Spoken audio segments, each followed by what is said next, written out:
you completely, and may your whole spirit, soul, and body be perceived blameless at the coming of our Lord Jesus Christ. Amen. This memory test is very, very beautiful. This particular lesson captioned the biblical world views.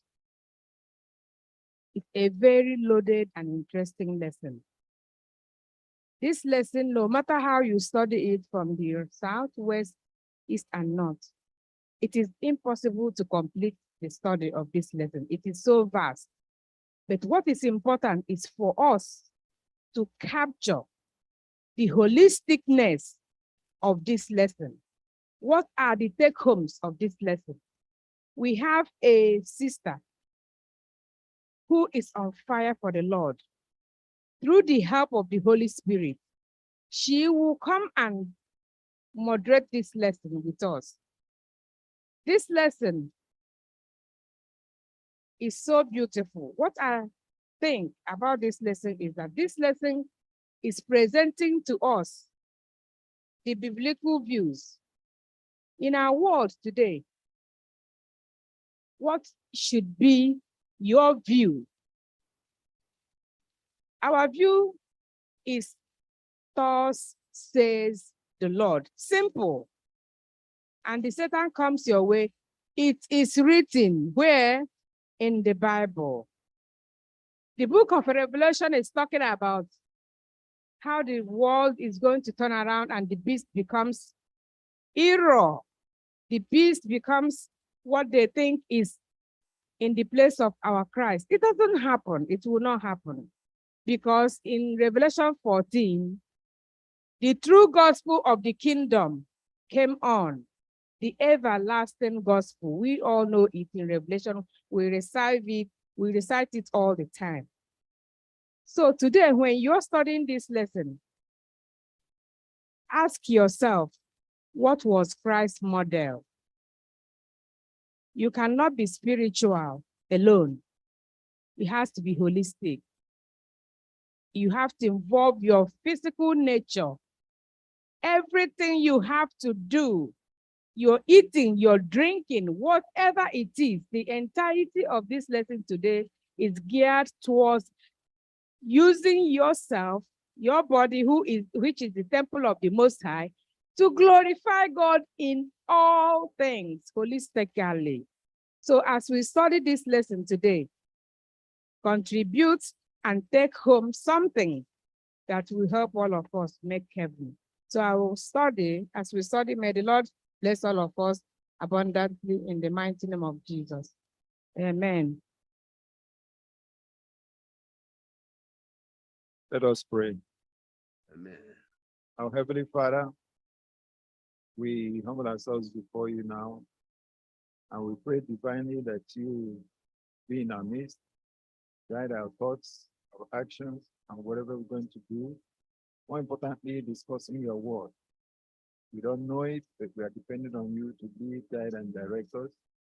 Give us receptive minds. Open up our hearts to your message, to your word. Use your daughter now as she moderates this lesson. Speak through her, Heavenly Father. At the end, may we benefit from this wonderful lesson today as it touches our lives practically. Thank you, Father. All the technical difficulties we are having, Lord, may you help us to resolve them quickly. We ask in Jesus' mighty name.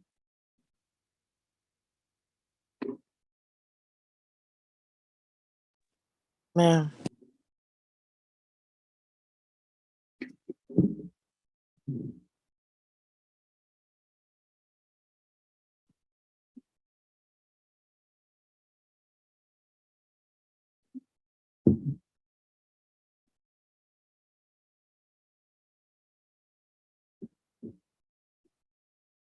Amen. Happy Sabbath once again.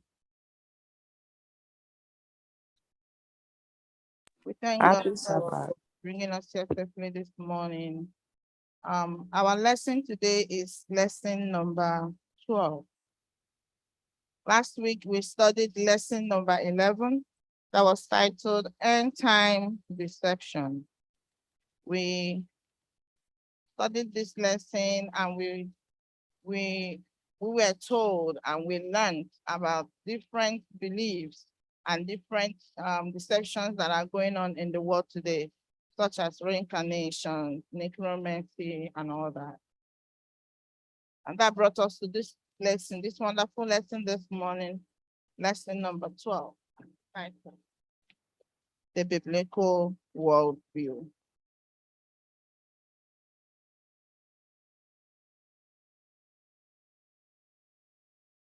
The memory test was wonderfully read by Josie, and I would like to read it again. It's taken from the book of 1 Thessalonians chapter 5, verse 23. It says, now may the God of peace himself sanctify you completely, and may your whole spirit, soul, and body be preserved, blameless at the coming of our Lord Jesus Christ. Amen. Let us pray. Heavenly Father, Lord Jesus, it is time to study your word. We pray that your spirit will come and teach us, speak through me, and direct us, so that these lessons that we learn will be a stepping stone for us. They will not stand against us at judgment day. Help us, Lord, as we study these lessons, that they will draw us closer and closer to you, that in the end your name will be glorified. We pray in Jesus' name. Amen.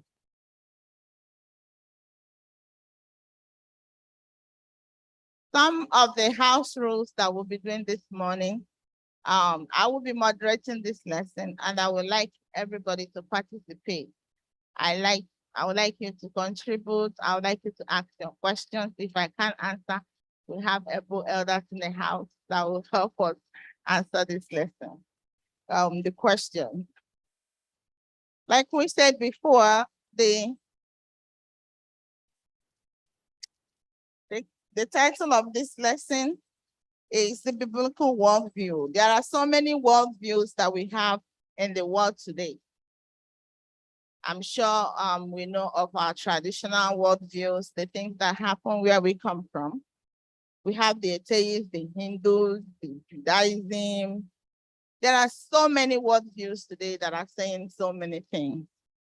But as the person who introduced this lesson made us to understand, she said that our worldview is what? Thus says the Lord. The writer of this lesson, in the Saturday part of this lesson, said that the book of Revelation speaks of two major globalizations prior to the second coming of Christ. Revelation chapter 13, which describes the globalization of error, when all the world will marvel and follow the beast from the sea. And then we have Revelation 14, which highlights the globalization of truth, when the everlasting gospel will be preached to every nation, tribe, tongue, and people. So in everything now we have known of this great controversy. When there is good, the enemy will always bring the bad. The enemy will always bring the counterfeit, to tell you that thus said the Lord is no longer thus said the Lord. So many things, people bring up all these ideas. Some people tell you, oh, everything around you is God. Like I think it's the atheists or the pantheists that say everything around you is God. The great controversy, we've been studying, there's a book that's called Great Controversy. If you have time, read that book. That book will always show you so many things that are happening in the world today. And as Christians, we have to stand our ground and know that we believe in Jesus and the Bible. This Bible is our own worldview. Whatever that is not written in this word of God, we are not believing that. We believe in the word of God, and trust the Lord. Let us go to Sunday lesson. The Sunday lesson is captioned The Model of Jesus. The model of Jesus. What does it mean? When you hear the model of Jesus, what comes to your mind? Does anybody want to say something? When you hear the model of Jesus, what comes to your mind? Does you want to help us? the character of Christ, the Amen. way he do things. Christ Amen. is our example. Amen. He is filled with love, compassion, and he's just. Amen. Let us read the book of Luke, chapter 2, verse 52. We'll see the 4 dimensions of Jesus' growth that are mentioned in this passage. Luke chapter 2, verse 52. And Jesus increased in wisdom and in stature and in favor with God and man. Amen. Jesus increased in wisdom. And in my own version, it says in stature and in favor with God and man. Amen. So we are seeing that Jesus grew in 4 dimensions. What 4 dimensions are mentioned here? Wisdom. And wisdom, when we talk about wisdom, we are talking about the increase in your mental state, the mentality, the increase in mentality. And we also have the stature, which is what? Your physical growth. Good. And also in favor with God. In favor with God is what type of growth? Obedience. It's spiritual growth. Yes. And in favor with man, what type of growth is that? That is the social growth. So you see that Jesus was an all-rounder. He grew in all aspects of life. Jesus grew in wisdom. He grew in stature physically. So he was a person. He was a human being when he came to this world, and he went through these growth stages. And we saw in the account of in the Bible that Jesus, I love this, what the writer says, he said, as a child, Jesus manifested a peculiar loveliness of disposition. His willing hands were ever ready to serve others. He manifested a patience that nothing could disturb, and a truthfulness that will never sacrifice integrity. In principle firm as rock, his life revealed the grace of unselfish courtesy. Jesus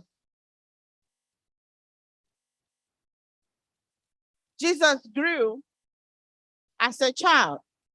He was going to the church to ask questions.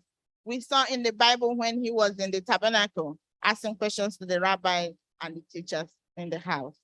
Jesus also grew physically. We saw Jesus as he was growing, he was playing with children. And we also saw Jesus when he grew up, he attended parties. Jesus, that is the social growth.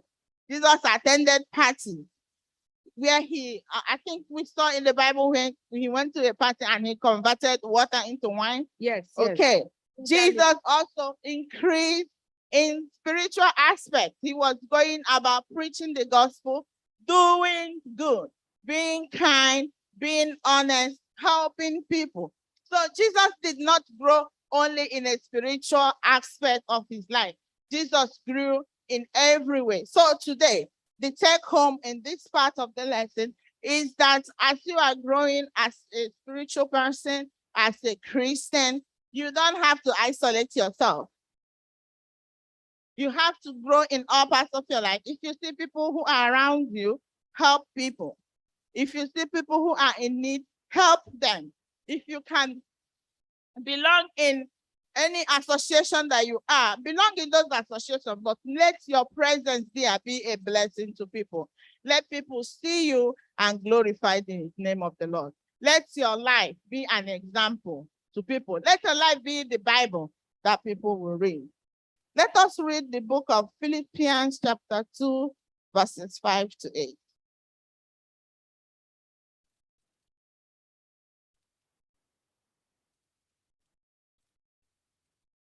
Yes, yeah.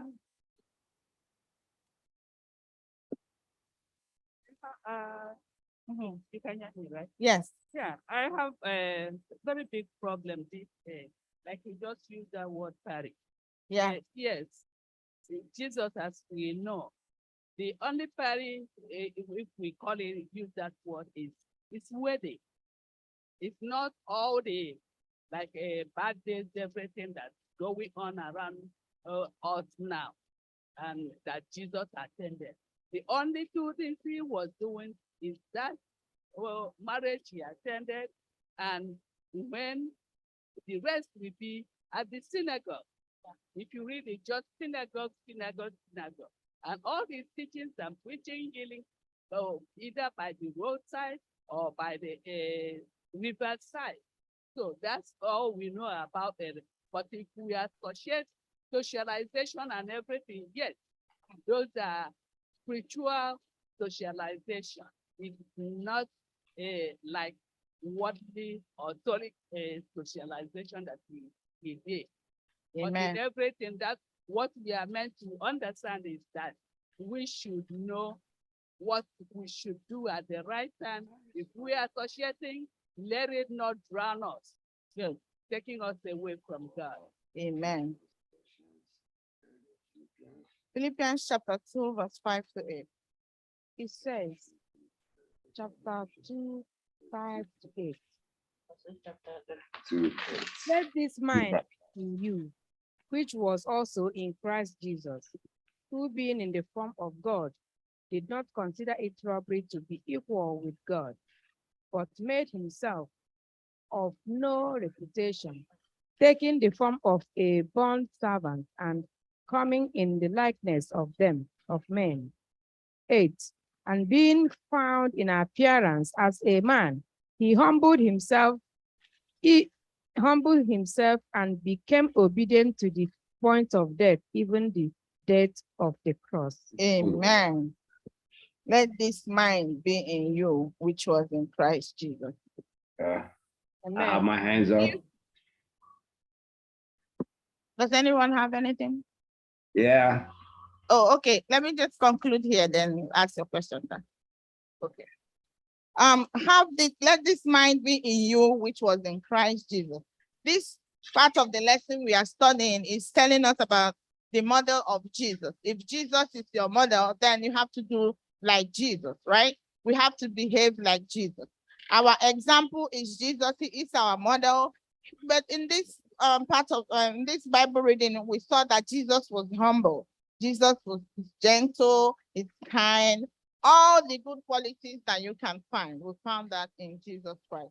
Therefore, if you say that Jesus is your model, you have to walk in the foot of Jesus. You have to do those things that Jesus will do. Always ask yourself, in every situation that you find yourself, what will Jesus do? I think if we do that, it will help us a lot in following this footstep of Jesus and this Jesus' name. Go ahead with your question, sir. Okay. I have a little problem when it comes to Christ growing up. Okay, like you mentioned earlier, in different dimensions. However, saying that Christ went to party, he did attend party, or where he turned water into wine. Well, we know a little bit about our story, but for somebody who doesn't know about it, might get confused.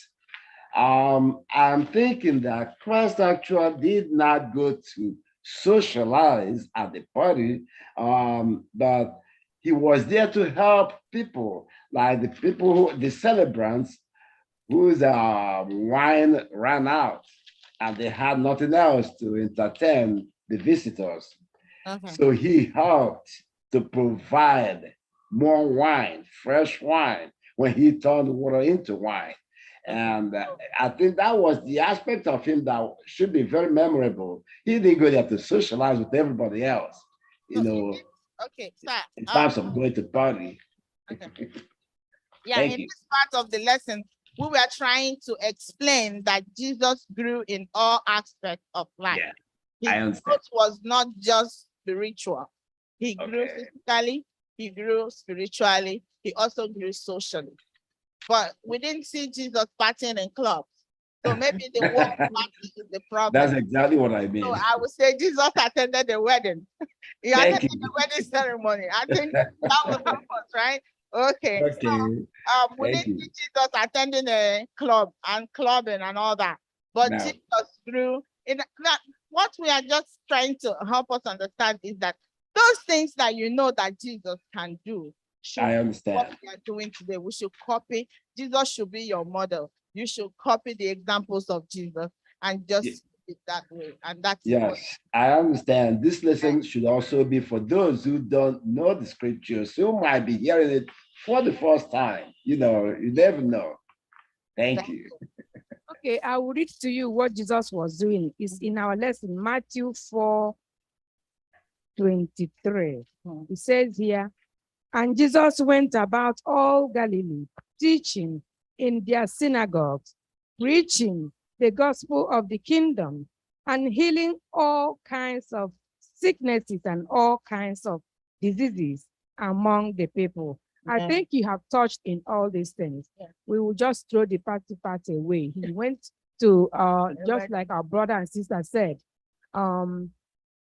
he was there when he saw the needs Yeah. of people. He went to the synagogue, he went to this marriage, and the wine ran out. As God, he had compassion and he turned water into wine. Amen.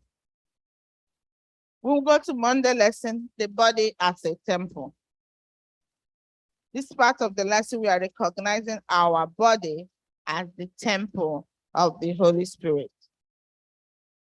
The dualistic theory of the mortal body with an immortal soul has generated various theories about the human body. For example, for ancient Greek philosophers, the human body was the prison of the soul, which was regulated by death. The echo of this pagan concept, many Christians today believe that the body is a temporal housing of the immortal soul, which will be reintegrated with the body at the resurrection. By contrast, pantheists make the human body divine. They believe that God and the universe are one and the same. For them, all things are God, and the human body is part of one single integrated and universal divine substance. Surrounded by conflicting theories on the subject, we must stand firm on what the Bible teaches regarding the nature of humanity. I think it was 2 lessons or 3 lessons ago when we discussed about this immortality of the soul. Some people believe that when you die, your spirit goes somewhere and be waiting for the resurrection of the resurrection morning. And we were, I think the pastor took his time to explain to us what these things mean. That when you die, the spirit, there's nothing like spirit. It is the breath of God that is in you, and air just goes away, and you will be there in the grave waiting for the resurrection morning. So there is nothing like when you die, spirit goes somewhere, soul goes somewhere, and be waiting for you to resurrect. So the pastor took his time that day to explain all these things, and I believe that we understand now that when you die, even though we say as Christians that the person is sleeping in the grave and you wait the second coming of our Lord Jesus Christ. But this part of the lesson also is trying to make us know that our body is the temple of God. That is what we should be very, very concerned about. How do we preserve this temple of God? How do we make this temple habitable for the Spirit of God? We will read the book of, let's read 1 Corinthians chapter 6, verse 19 and 20. Can you? 1 Corinthians 6. 1 Corinthians 6. Do you not know that your bodies are temples of the Holy Spirit, who is in you, whom you have received from God? You are not your own. You are bought at a price. Therefore, honor God with your body. Amen. Your temple is, your body is the temple of the Holy Spirit. And it's even asking it like a question. Do you not know that your body is the temple of the Holy Spirit? We will also read 1 Corinthians chapter 3, verse 13, verse 16 to 17. Don't you know that you yourselves are God's temple, and that God's Spirit dwells in you, in your midst? If anyone destroys God's temple, God will destroy that person. For God's temple is sacred, and you together are that temple. So this is now telling us that it has become a religious duty now that you have to take care of this temple of God. The body is where the Spirit of God dwells. So we have to, it is not by choice. It is a religious duty. If you want to please God, you have to make this temple, you have to, take care of this temple of God. What are we doing today to take care of the temple of God? Are we destroying our body, doing so many things that we are not supposed to do, putting on all these things inside our body that we know will not bring glory to God? Let us read First Corinthians chapter 10, verse 31. I think I have that. It said, so whether you eat or drink or whatever you do all to the glory of God. Whatever you do, if you are drinking, if you are eating. Today, we know that alcohol can destroy your liver. But some of us still go ahead and drink a lot of alcohol. So when you are doing it, you're not just drinking, you're not just destroying your body, you are destroying the temple of God. Do all those things that you're supposed to do to keep this temple as holy as possible. Pray to God every day. Take care of yourself, eat wisely. Do not be in places where you're supposed not to be. You're not supposed to be. Take care of your body. It is a religious duty, like the Bible just made us to understand here. If we recognize that a human being is an indivisible entity and that the religion embraces all aspects of human life, that we should protection of our physical health also to be a religious duty. We should be guided by the inspired principles, whether you eat or drink or whatever you do it to the glory of God. But remember that we still live in a world where good people can do their best and yet suffer the consequences of sinful human nature and a sinful environment. So we should trust in God and do our best and really be with God. Even when you have taken care of yourself, even when you have attended all your doctor's appointments, even when you have done all the right things, do all the exercises, you can still get sick. Why? I want somebody to tell me why. Why would I do all these things? Why would I praise God? Why would I be so faithful? Why would I think right, eat right, do exercise, and still get sick? Anybody have anything to say about that? Yes. It's simple. Go ahead. Eh? Go ahead. Okay. Because I know the very earth we live in is already polluted. Anyone that God said, woe unto this world, Satan is doing all he can. If he can knock you down so that you can say something bad about God, he's going to do it. So it's our duty to do what we can and what we should do. Do the right thing and leave the rest to God. There are people who can also get cancer, even when they have done everything right. It's not their fault. It's because the environment is polluted. But there will be a difference between those who haven't kept the laws of health. There'll be a difference between their own cancer and the cancer of those who actually kept the laws of health. They live longer. Amen. But on that note, I want to ask a question. Whether you eat or drink, do everything to the glory of God. Can I be drinking coffee and tea? Can I be drinking alcohol? And I can say, I'm giving glory to God. God, this glory to you. And I will drink them and put them inside my body.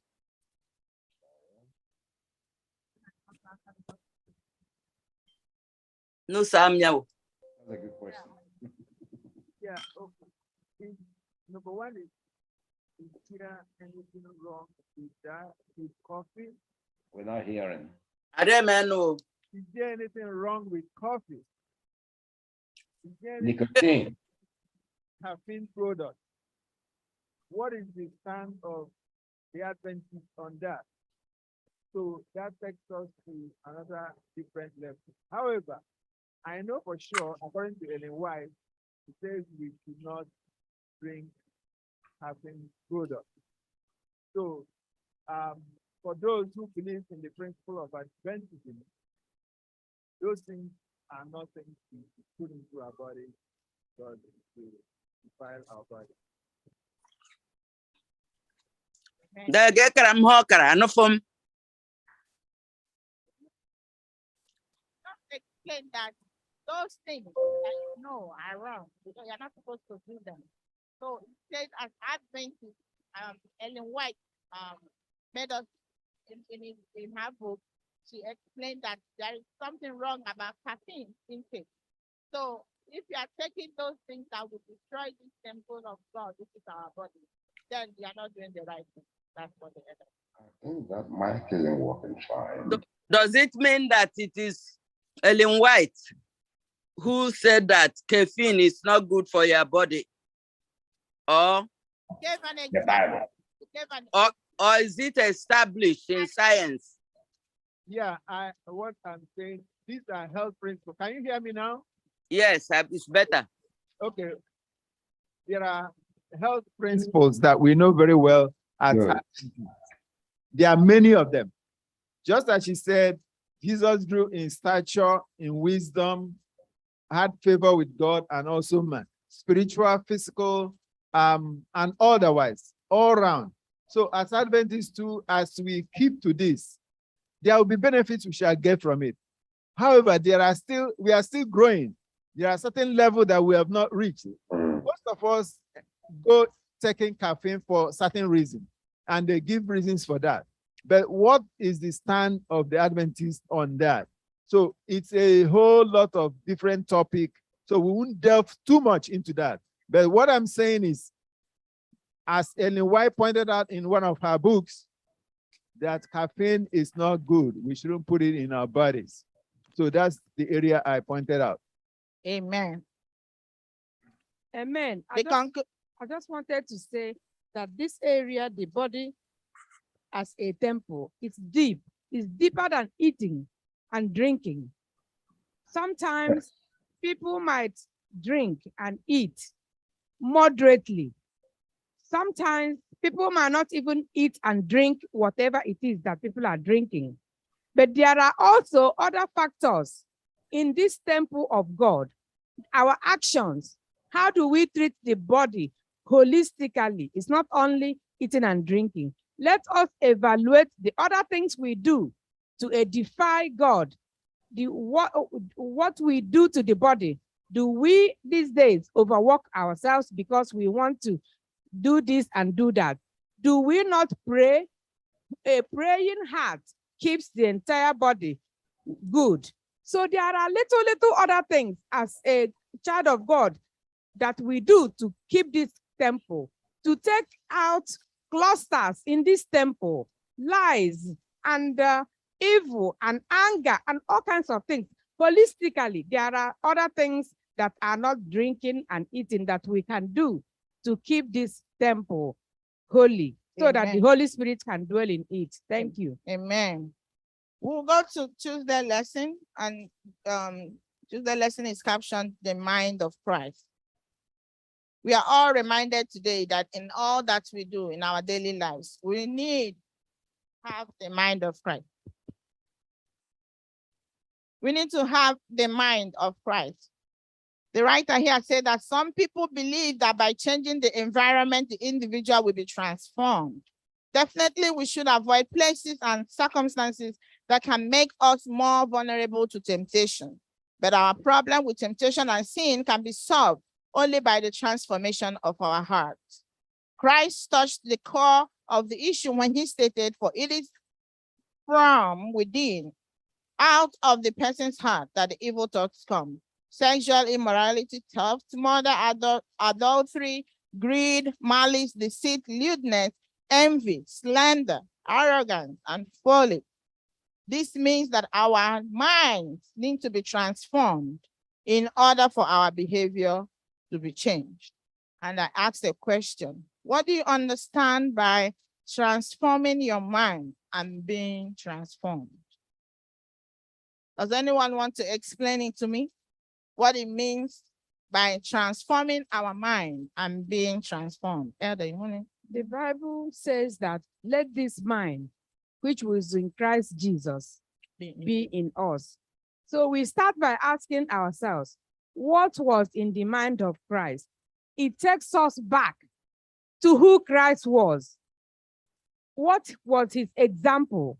What did he live by? What was his character? It is a lot. It is a big area. Christ was a Christ of love. Do we have love in our hearts, or do we have hate? Do we despise one another? Do we live peacefully with one another? Do we cheat other people? Do we hurt people by what we say, what comes out of our mouths? Let this mind, which was in Christ, purify, ask God to create in me, In your heart. Ozichi, a clean heart, Amen. and renew the right spirit within me. Okay. Amen. Thank you.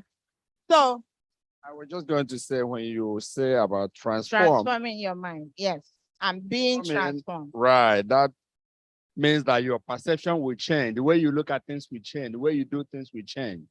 As a Christian, you started thinking in the direction of, Christianity, in the direction of spirituality, as opposed to thinking in the other direction. So your way of life will change. Definitely, I believe that's what is So that is referring to. transforming our mind, or is that being transformed? Being transformed, yes. Transforming. Okay. You just explain transforming your mind, right? Okay, so Elder, you want to explain being transformed? Yes, I will try. Okay, I think on our own, there is not much we can do. yes. We have to invite the Holy Spirit in our life. Open up our heart and have this Holy Spirit coming to dwell with us. Amen. If we walk with the prompt of the Holy Spirit, everything will just take place. We Yeah. don't have to struggle to think we shouldn't steal, we shouldn't do this, or we shouldn't do that. But rather the Holy Spirit will lead us to, and it will be very easy to be all that. Amen. So here, my own understanding is that there are two parties that are involved in this transforming your mind and being transformed. Two parties are involved. One party there is the Holy Spirit, and the other party is me and you. If the Holy Spirit will transform me, I have to agree for the Holy Spirit to transform me. So transforming my mind is what I'm going to do myself, and being transformed is what the Holy Spirit will do for me. The Holy Spirit will transform me, but I have to accept the Lord as my Lord and personal Savior. I have to open up my mind for the Holy Spirit to be able to transform me. But in this part of the lesson, we will read Mark chapter 7, verse 21 and 22. Mark 7, 21, 22. Mhm. For it is from within, out of a person's heart, that evil thoughts come. Okay. Sexual immorality, theft, Mhm. murder, adultery, greed, malice, deceit, lewdness, envy, slander, arrogance, and folly. Amen. So these things are from the mind. The Bible says it's out of the mind that all these things come from. And this part of the lesson is saying that we should have the mind of Christ. So if all this anger, sexual immorality, theft, murder is coming from this mind, then this mind needs to be transformed. This mind needs to be washed. We need to leave this mind and take the mind of Jesus. Let us read Psalm chapter 24, verse 3 to 4. Does anybody have it? 24, 3 to 4. Yes. Who may ascend the mountain of the Lord? Who may stand in his holy place? The one who has clean hands and a pure heart, who does not trust in or in idol or swear by a false god. Amen. So the basic requirement here for you to ascend, for you to go to heaven, for you to be a candidate of heaven is what? According to the scripture. It's what, Clyde? Having a good, a clean heart. You have your mind. Purity. Have to have a clean heart for you to be able to inherit that kingdom. That is good. The Bible says that blessed are the pure in heart, for they shall see God. We have to have the mind of Jesus. You may ask me, how do I receive this mind of Christ? Let us read Colossians chapter 3, verse 2. Colossians chapter 3, verse 2. Set your minds on the things above, Amen. not on earthly things. Amen. Amen. That is number one thing that you have to do. You have to set your mind on the things above. When you begin to look up to Jesus and know that. Yeah, I just want to say, when you set your mind on things above, that's what I was saying by having a different perception, having changed your life. Because if you don't change your ways and your perception, then the Holy Spirit cannot dwell in you. Amen. You have to allow the Holy Spirit to come in so that those things that you plan will be manifested. Amen. We have to focus on Christ. It is by constantly focusing on Christ and doing those things that you know are right, that Christ has asked us to do. It is, but those are the ways that you can have a clean mind. You get rid of things that will lead you astray. Get rid of them. If there are things that you do that are within your reach, that you know will make you sin, will make you go the other way, you get rid of those things. You live Can I say something quick? on the word of God. You live every day on the word of God. Read your Bible. Pray to God every day. Allow God to change your mind. Allow Jesus to take control of your life and fill your mind constantly with godly things. I believe that when we do all these things, we will have the mind of Christ. Amen. Okay. Okay. Yeah, I'm sorry, I was trying to add a little thing here. I don't know if I can. Can I go ahead? Yeah. Okay. Actually, I was trying to look at the ability to change our minds.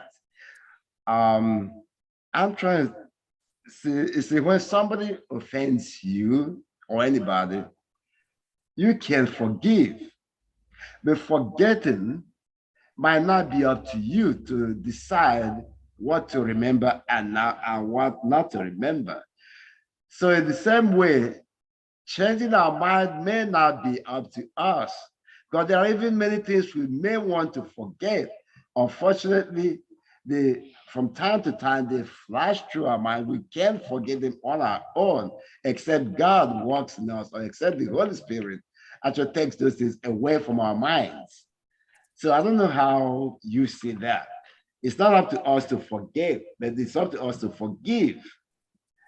When it comes to that, when somebody offends you, you can easily forgive, but forgetting it, well, you may not be able to, even though you want to.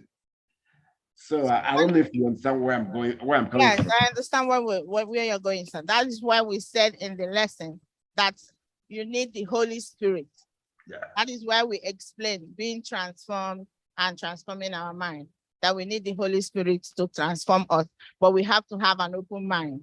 Before the Holy Spirit can transform you, you have to allow the Holy Spirit to do that. And how do you have the mind of Jesus? We say that it is by day-to-day looking up to Jesus. Those things that you think you cannot do on your own, Jesus, the Holy Spirit is there to direct you and to do it. Yes, and to help you do them. That is where we are in this Wednesday lesson, the guidance of the Spirit. Wednesday lesson, the guidance of the Spirit. It is so interesting that in this world of great controversy, that Jesus also sent us his Spirit to guide us in our daily activities, in all that we do, in our day-to-day activities. Jesus sent us this Holy Spirit to direct us and to guide us. Let us read.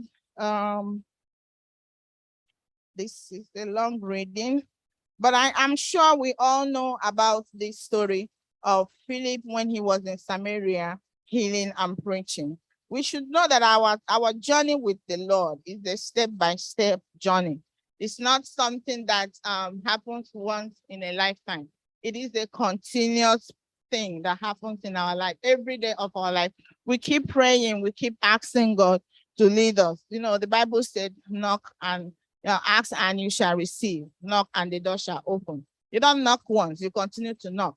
In every aspect of your life, in every aspect of your journey, you keep asking and keep praying that God will send you the Spirit to guide you and to lead you. Let us read this account of Philip. I will just explain it, and we will read only verses 18 to 24. We know of this story when Philip went to Samaria preaching the gospel, and when the apostles and people accepted the Lord Jesus Christ and they gave them their lives to Christ. And when the apostles in Jerusalem heard about it, they sent Peter and John because they discovered that some of the people have not received the Holy Spirit. There is another person in Samaria that is called Simon the Sorcerer. That's man also where healing the sick. He was healing the sick. He was also performing miracles, and people were also following him. But when he saw Philip, he also followed Philip. But when Peter and John came to Samaria, they were laying hands on people, and people were getting healed. People were receiving the Holy Spirit of God. And Simon went to them and said, take this money and give me this spirit so that I can perform. Let us read the book of Acts chapter 8, verses 18 to 24. We will not read everything. Let's read. When Simon saw that the Spirit was given at the laying of hands by the apostles, he offered them money and said, give me also this ability, so that everyone on whom I lay my hands may receive the Holy Spirit. Peter answered, may your money perish with you, because you thought you could buy the gift of God with money. You have no part or share in this ministry, because your heart is not right before God. Repent of this wickedness and pray to the Lord in the hope that he may forgive you for having such a thought in your heart. For I see that you are full of bitterness and captive to sin.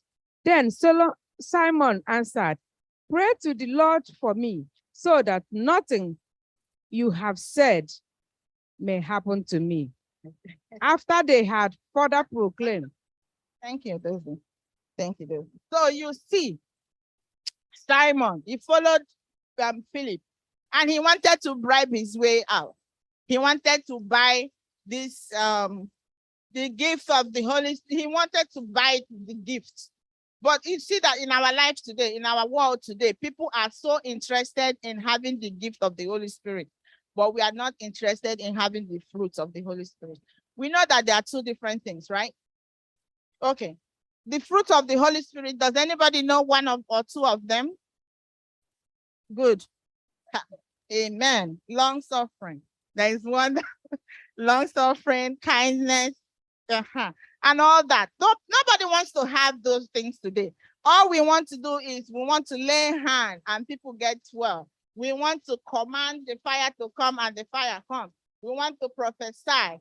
But we should know that we need the fruit of the Holy Spirit, because it is of the fruit of the Holy Spirit that transforms. What does the gift of the Holy Spirit do? The gift of the Holy Spirit is given to edify the soul. But today we are so concerned about the gift. We are not concerned about the fruit. We must, however, be open to his leading by making conscious choices every day to do what we know is right and avoid what we know is wrong. That is only by seeking in our God-given strength to live as we should, we will be open to receiving the power of the Holy Spirit in our lives, which God promises. It is when you open your mind, it is when you believe It is when you give your heart wholly to Christ that you will receive the fruit and the gift of the Holy Spirit. Does anybody have anything to add before we go to Thursday lesson? Yeah, I just want to say, when he was asking to give them money so they can get their gift of the Spirit, they didn't really understand what it means to have the gift of the Spirit, or he just wanted to be part of the movement at the time. Yeah, I'm not sure he understood that, because to him, he wanted to, continue with his miracle, and he wants people to see him that he can do those things. That's why Peter told him, your mind is not with God. He had a different motive. He didn't have the motive of, being with Christ, doing that which the Holy Spirit is guiding him to do. But he wanted more. He wanted people to see him. He wanted to perform miracles. It's happening in our world today. Some people go to church. They don't want to hear you preaching. They just want to hear when it's time for them to say move, and you are moving. It's happening everywhere today, and we just have to be careful with what we are saying. I think that the problem is that even those of us who sit in church and those who are outside, we are not truly and completely converted. When you are not converted, the things of the flesh will consume you, fame, power, and doing things so that people will say, hey, we cheer you up. We say, ha, hello, mekwa. Amen. So the problem is that we, all of us, we need to seek him, seek the Spirit, so that the Spirit will be in us and convert us first. If he was converted, he would not make that statement. Amen. Let us And also, our time. teacher, also, I want to add that we should also try to identify our own gifts, because sometimes you try to envy someone and do another person's gift. That gift is not for you. Identify yours, because God has blessed you. You will do much better with that gift that is given to you. Amen. So let's quickly go to Thursday lesson before We want ready for his appearance. we made cheap or something. The problem with Simon the sorcerer was he was Onyembansi. He had the devilish power already, but he was coveting what the disciples of Jesus Christ had at that time. So he wanted to have what they have to add on to his own for his own gratification, so that he would be more famous than he was. So the covetousness was the problem in him. He didn't understand that the giving of the Holy Spirit is not through that. Amen. So let us read 2 Peter chapter 3, verse 14. Our time is fast spent. So then, dear friends, since you are looking forward to this, make every effort to be found spotless, blameless, and at peace with him. We are getting ready for his appearing. And this part of the lesson said, and this part of the scripture said, we should be blameless and spotless. Can we be blameless and spotless on our own? Okay, we cannot be blameless and spotless on our own. We can only be blameless if we align ourselves with Christ. Simply walk in the footsteps of Christ. In order for our mind to be like that of Christ, we have to walk in the footsteps of Christ. In concluding this lesson, there is a point I want us to understand here. While we wait for the second appearing of Jesus, getting ready for his appearing means to become like Christ. We have to be prepared for his appearing is to be fully surrendered to Christ. We have to surrender ourselves to Christ. We have this hope. The hope is that we will be like Jesus in the end. When Jesus will come, we'll be transformed. God had a plan for us. He made us perfect. He made us, we were like God. We were so special. We were like God. But in this second coming of our Lord Jesus Christ, we are hoping that we will go back to that initial state that God wanted us to be. And we cannot do that on our own. That is why we have to continually seek God, continually seek the guidance of the Holy Spirit so that we can inherit this kingdom, that everlasting kingdom that Jesus has gone to prepare for us. How do we do all those things? We have to remember that our body is the temple of God. We have to have the mind of Christ. And finally, we have to know that we should follow the footsteps of Christ, and we should make God, Jesus Christ, our model in everything that you do, in all that you eat, in all that you do. Do so to the glory of God. May God bless you. Amen. In Jesus' Amen. name. Amen. Amen. Amen. Amen. Amen.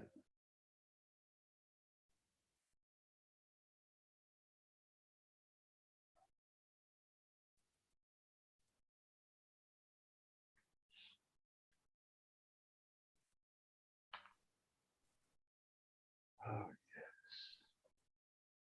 yes. That was good.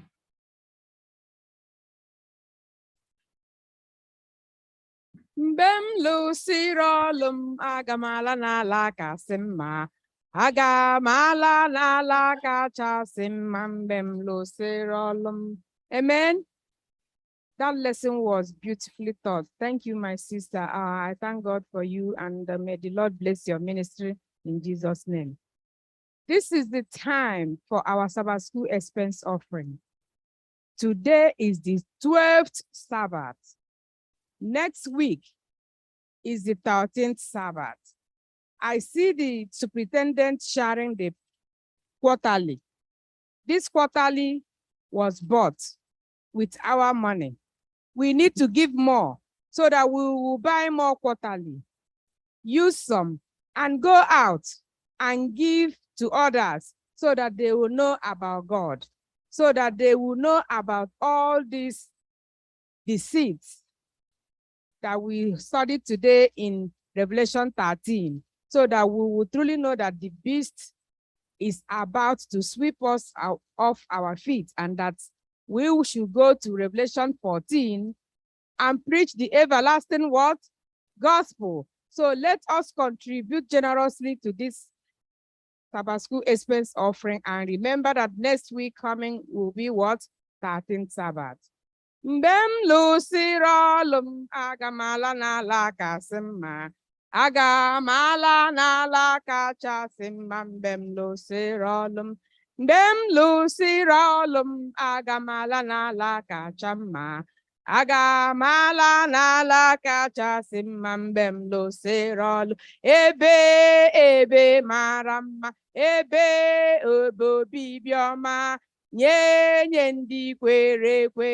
Bụ ndị meriri ụwa agha, ma ala n'ala kachasị m lụsịrị ọlụ. Ebe Jizọs bụ eze, ebudo ya na-erugharị. Aga m ala n'ala kachasị mma mgbe m lụsịrị ọlụ. Ebe mara mma, ebe obibi ọma, nye ndị kwere ekwe.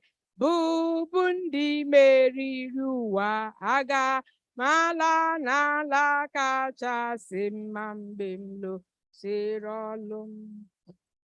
Amen. To conclude and to recap our lesson today, I don't have much to say. My sister did a very good job. And we thank God that we are here today hearing what our worldview should be, that it should be, thus says the Lord, that we should do everything, whether we eat or drink, to the glory of God. If you did not learn anything today, just remember that your worldview is different. Your worldview is the biblical views. What does the Bible say?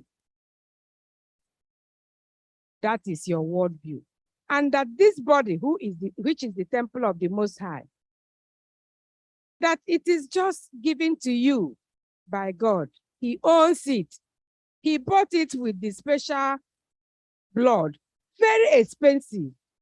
So when you do anything, think first and say, what will Jesus say if I do this?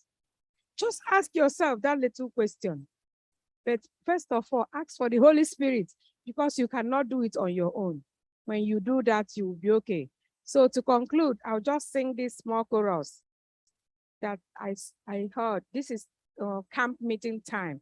You know, Bohil now is happening everywhere. I spoke to people today in Nigeria. Everybody is calling. They are doing camp meeting. And I feel that my spirit is there also. Testing my voice, because for 2 weeks now, my voice have been acting up, and I claimed it back in Jesus' name. Amen.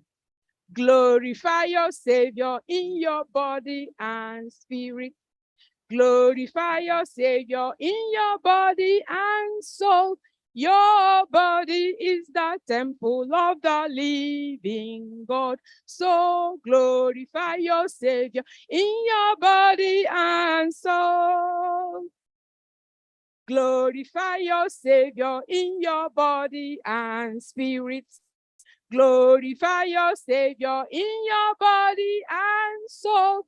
Your body is the temple of the living God. Oh, glorify your Savior in your body and soul.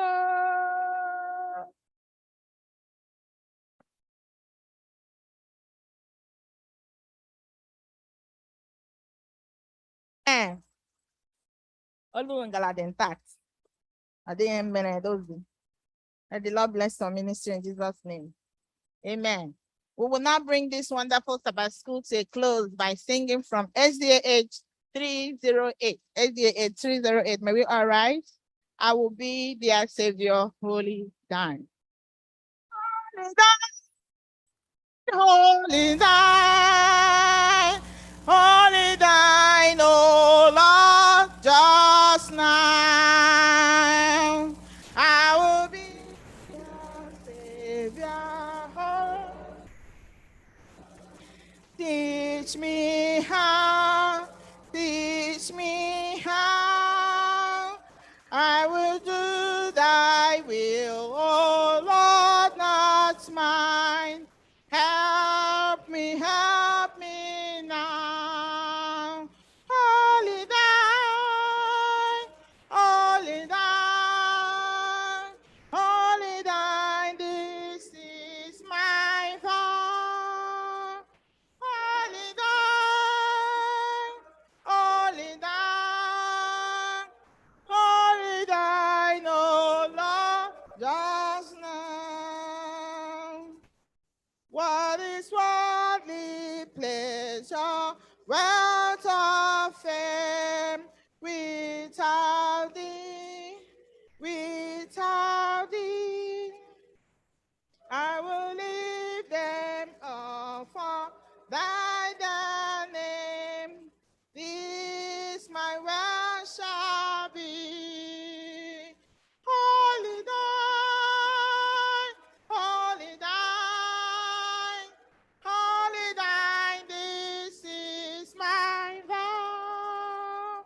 Holy thine, holy thine, holy thine, oh Lord, just now.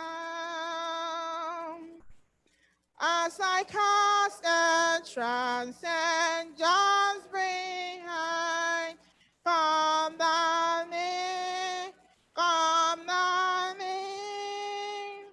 In thy presence, all in all I find, 'tis my comfort.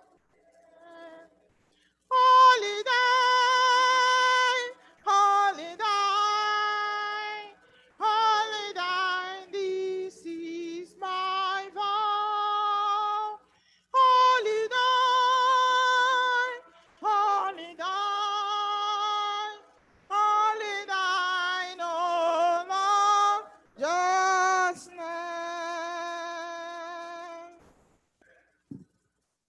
I'm in. Nyuanyi mama. Imela. abụ abụ ekpere anyị imeela n'ịgọziela anyị ịmụta n'ukwu ụtụtụ a imeela ịkpọtala anyị bịa na Sabbath school ka ụtụtụ a kwa imeela n'ihi nchebe ọma gị niile ngọzi ukwuu niile gọziri anyị anyị sị nara ekele na otu n'aha Jizọs imeela ndị enyi anyị ndị ọbịa anyị ndị bịakwaranụ ma ndị nọ ngana ma ndị nọ online anyị ndị ikele gị n'ihi ịkpọtara wee ịbịa rikuru na lesson anyị. Father, we pray that you bless all our guests, our visitors, our friends who have come to worship with us today in Jesus' name. So, Lord, we call upon you to lead, guide, and direct us. We are waiting for the outpouring of your Holy Spirit on us so that we can do greater exploits for you and have the mind of Christ. Father, we pray for your abiding love and mercy on us today. Even as we continue our worship today, may we give glory and honor unto you at the end of every other thing. We ask in Jesus' mighty name.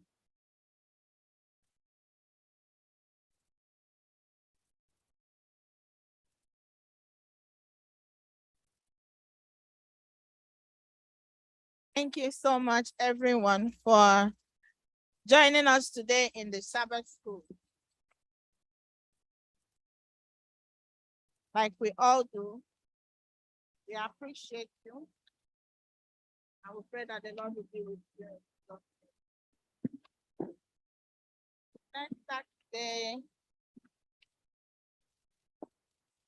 Next Saturday, we will be studying lesson number 13. And the title is The Judging Process. The Judging Process. The memory text is on 2 Corinthians chapter 5, verse 10. Join us next Saturday as we study this lesson. And I pray that these lessons will help us to prepare for the second coming of our Lord Jesus Christ. They will not be there to judge us on that day, but it will help us. It will be our stepping stone. And as we do this, pray the Lord be with you and your families. We will meet you again next Saturday in Jesus' name. Amen. We welcome you to Sabbath school. We are happy that you are here. Happy Sabbath day. Happy Sabbath day to you all. Till we meet again.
Happy Sabbath, everyone.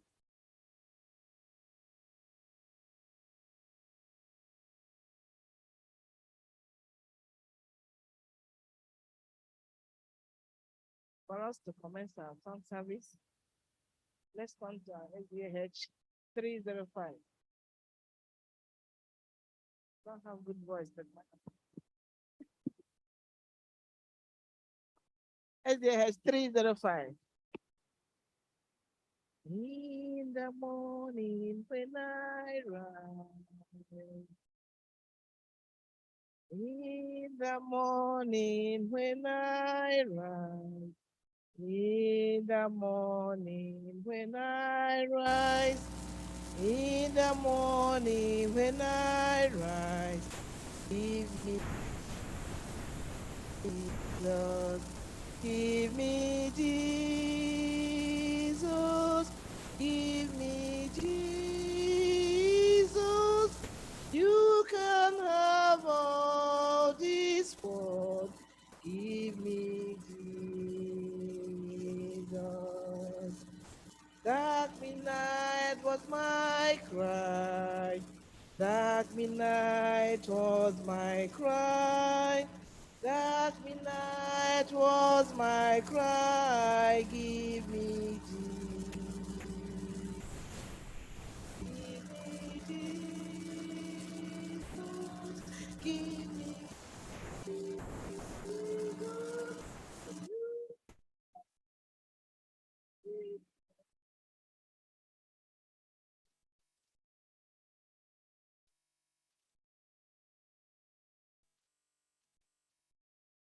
Are we following?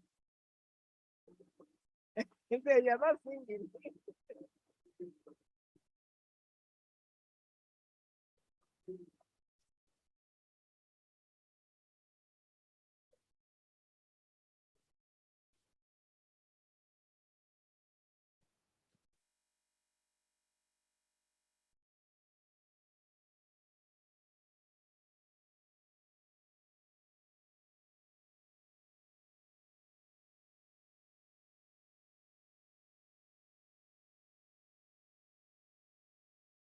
359 SDH. Sowing in the morning. Sowing in the morning. Sowing seeds of kindness.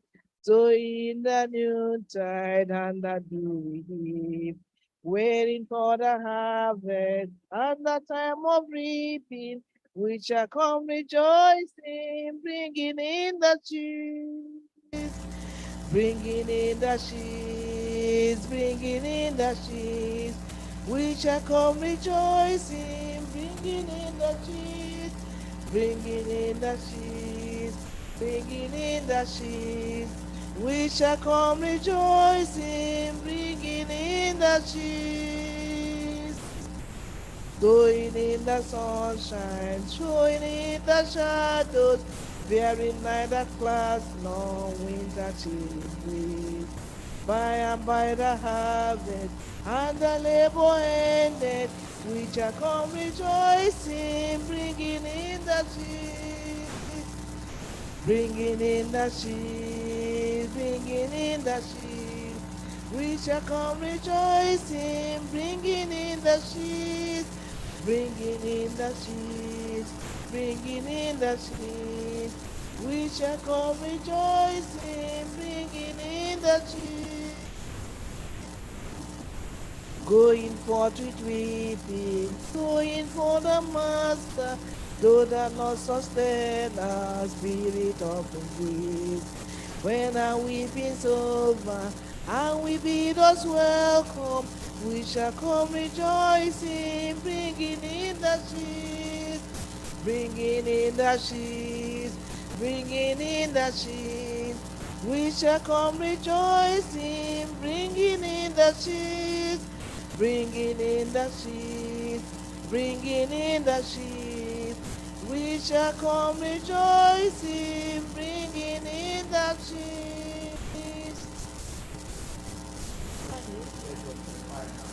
3, 5.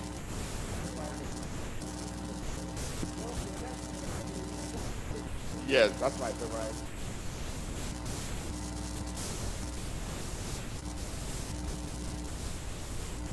At the voice of Jesus calling, Yes, sir. Heard the voice of Jesus calling, who will go and walk today? Fields are wide, the harvest waiting, who will bear the ships away? Loud and long the master calleth, rich reward he offers free. Who will answer gladly, saying, here I am, O Lord, send me. If you cannot cross the ocean and the hidden lands explore, you can find the hidden nearer. You can help them at your door. If you cannot speak like angels, if you cannot preach like Paul, you can tell the love of Jesus. You can say he died for all. If you cannot be the watchman standing on Zion's wall, pointing out the path to heaven, offering life and peace to all. With your prayers and with your bounties, you can do what heaven demands. You can be like faithful Aaron, holding up the prophet's hands.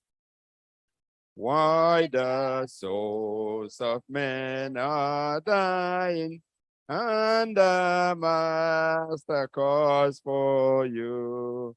Let none hear you idly saying, there is nothing I can do. Gladly take the task he gives you. Let his work your pleasure be. Answer quickly when he calleth. Here I am, O Lord, send me. Amen.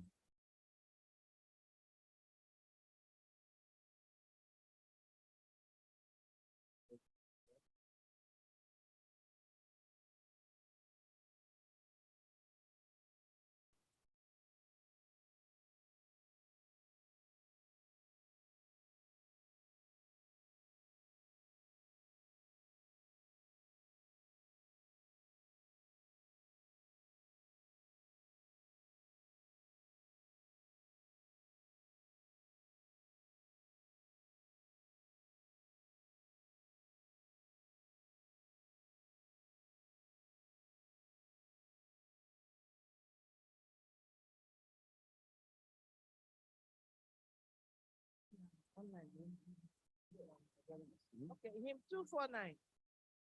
249. Okay. Praise him, Jesus, our blessed Redeemer.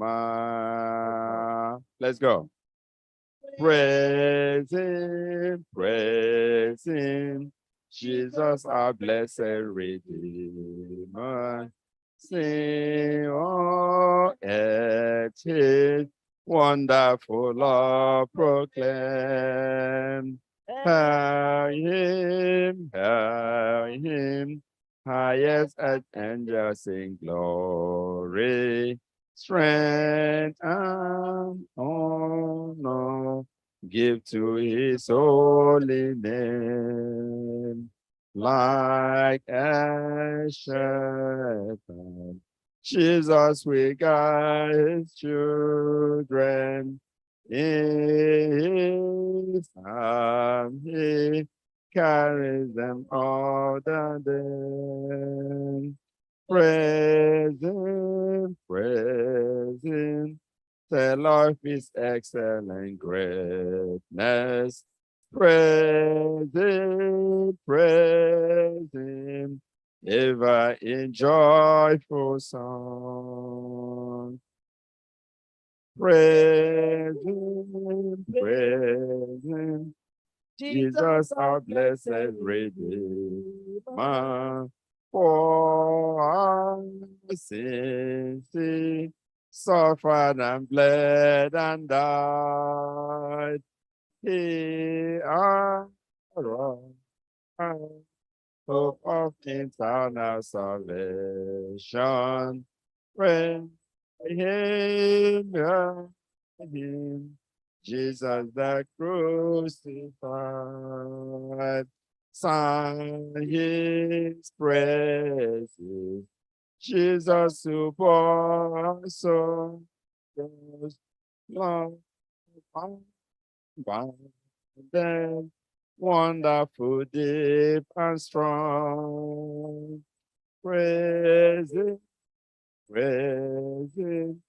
Tell of his excellent greatness. Praise him, ever in joyful song. Praise him, Jesus our blessed Redeemer. Heaven portals, Lord with Hosanna string. Jesus Savior, reigneth forever and ever. Crown him, prophet and priest and king. Christ is coming over the world victorious. Power and glory unto the Lord belong. Praise him, tell of his excellent greatness. Praise him, ever in joyful song. Amen. 422. Okay, yeah. Send online. Don't know you want him. 88. Okay. Thank you.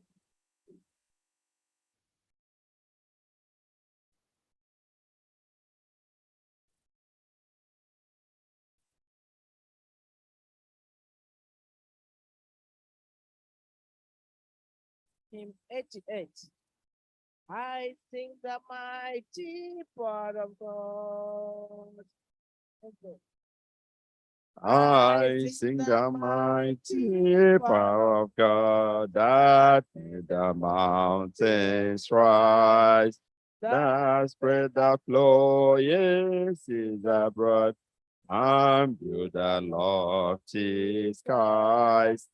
I sing the wisdom that ordained the sun to rule the day. The moon shines full at God's command, and all the stars obey. I sing the goodness of the Lord, who filled the earth with food, who formed the creatures through the world, and then pronounced them good. Lord, how thy wonders are displayed, was ever on my eye. If I survey the ground I tread, all gaze upon the sky. Just not a plan on far below, forming that glorious noon. And clouds arise and tempests blow by order from thy throne. Why all that borrows life from thee is ever in thy care. And everywhere that we may be, thou God art present here. Amen. 422.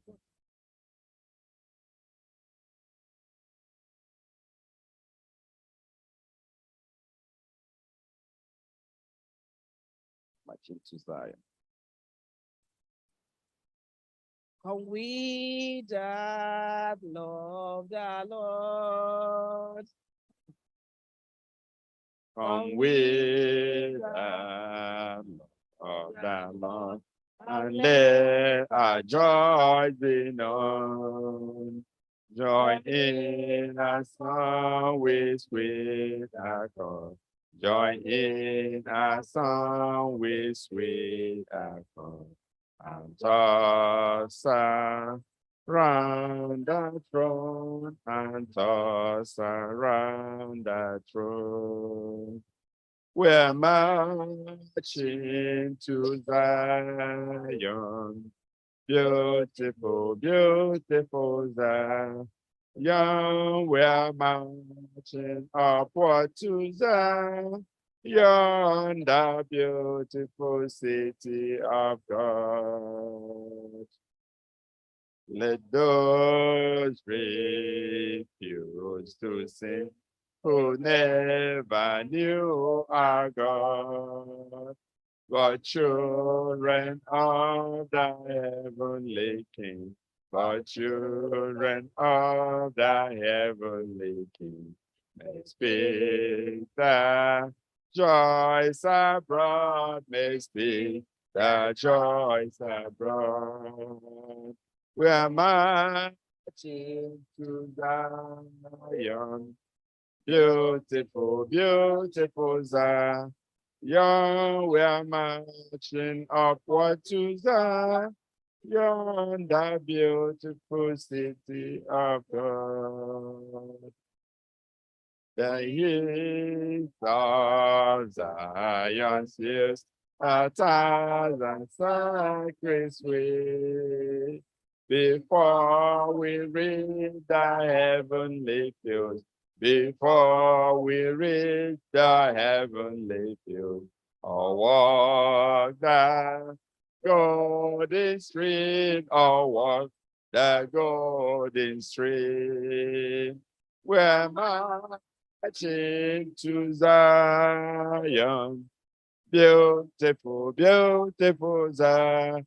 We're marching upward to Zion. The beautiful city of God. Then let our sons abound and every tear be dry.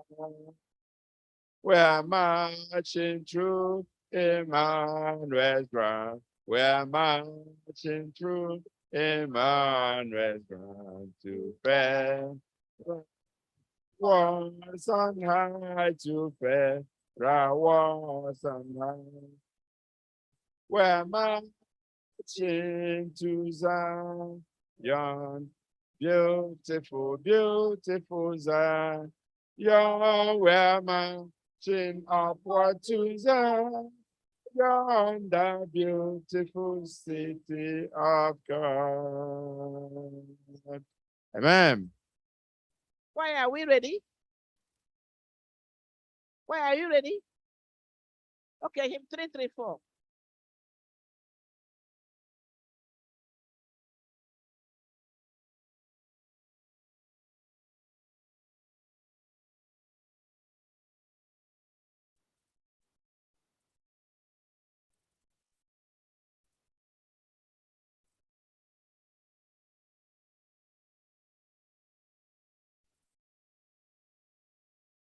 from the fount of every blessing to my heart to sing thy praise.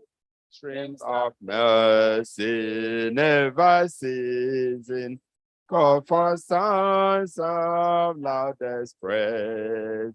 Teach me ever to adore thee. May I still thy goodness prove, while the hope of endless glory fills my heart with joy and love. Yeah, I raise mine Ebenezer, in the pride that I've come, and hope by thy good pleasure safely arrive at home. Jesus sought me when a stranger, wandering from the force of love, you to rescue me from danger, interpose his precious blood. Oh, to grace our great adapter, daily I contribute. Let thy goodness like a fetter find me closer still to thee. Prone to wander, Lord, I feel it. Prone to linger, God, I love.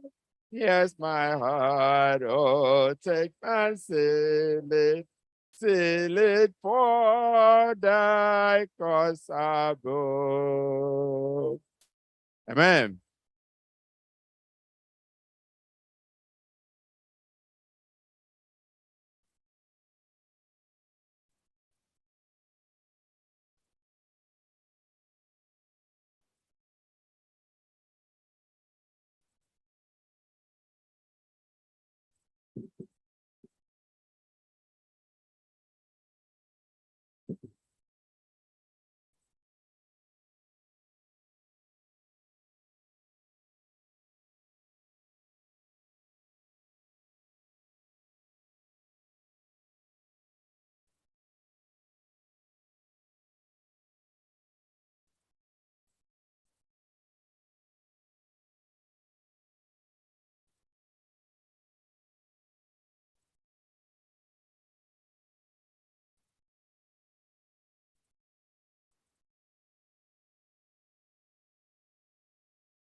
Happy Sabbath, church.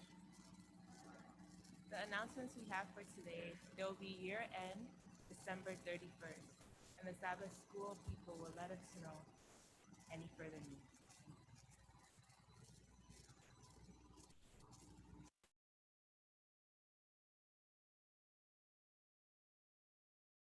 Happy Sabbath, everyone. Happy Sabbath, everyone. Happy Yes, Sabbath. oh, that's my trouble, but we are still warm and happy in the Lord. Amen. Yes, and we're so glad that the Lord is granting them traveling mercies. Everybody's doing so well. And we pray that those there whose luggage have not arrived will arrive and everybody will have a good time. Amen. And thank you so much, Sister Ria, for the announcements. We bless the Lord for everything. Yes, we did start last time.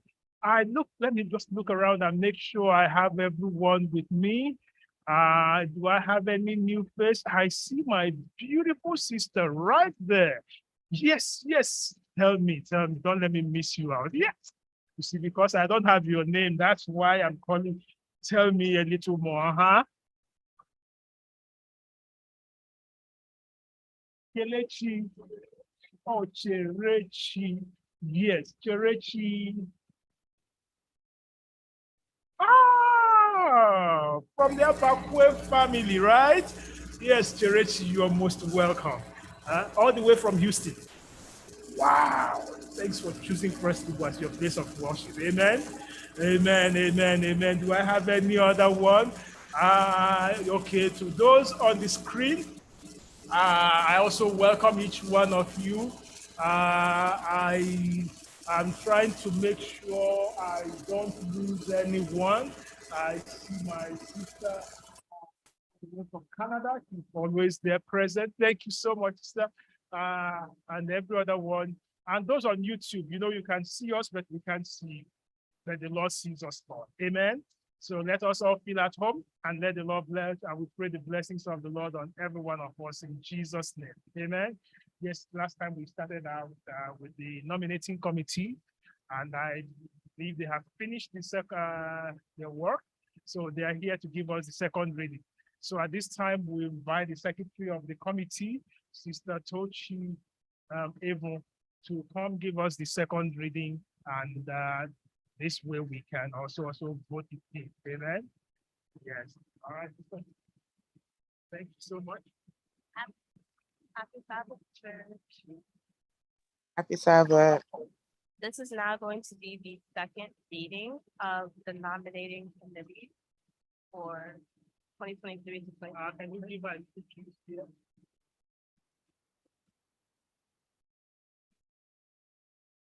I'll do this again. Happy Sabbath, church. Happy Sabbath. Reading the second reading of the nominating committee for 2023 to 2024. Yeah. First, we have deacons. We have Ebere Oriaku as head assistant deacon. We have Chinedu Ijike as assistant, Maxwell O'Hara as head deacon, Thomas Okogu as assistant. We have Sochukwu Stephen as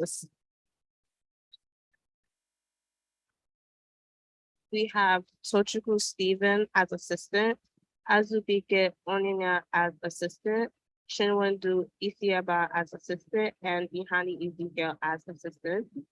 Next, we go to deaconesses. We have Ugowan Avo, Onyenyechi Matthew, Juan Ozichi Njaku as head deaconess, Chiagozi Abuna Oluebere Nokwacha, Nena Eninya as assistant head deaconess, Amarachi Oriaku, Sharma Wampa, Rose Eninya, and Akana Okogu. Next, we go to church clerk. We have Esme Nokwacha as leader, Ugochukwu Agu as assistant, Chinazo Oriaku as assistant, Tochi Evo as assistant, Shinyere Nobugu as assistant, and Ekele Stephen as assistant. Next, we go to treasury. We have Amarachi Oriaku as leader, Uchechi Ujatsu as assistant, Gold Oriaku assistant, Shinedu Ijike assistant, Uguchuku Agu assistant, and Chuwendu Isiaba as assistant. Next, we go to children's ministry. We have Oluebere Nokwacha as leader, Sharma O'Hara as assistant, Benny Abeda assistant, Akana Okogu assistant, Uche Eninya assistant, Ulama Umadi assistant, and Akala Stephen as assistant.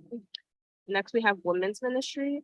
We have Oluebere as lead, Oluebere Nokwacha leader, Gold Oriaku secretary, Sharma Wampa assistant, Onyenyechi Matthew assistant. We have men's ministry.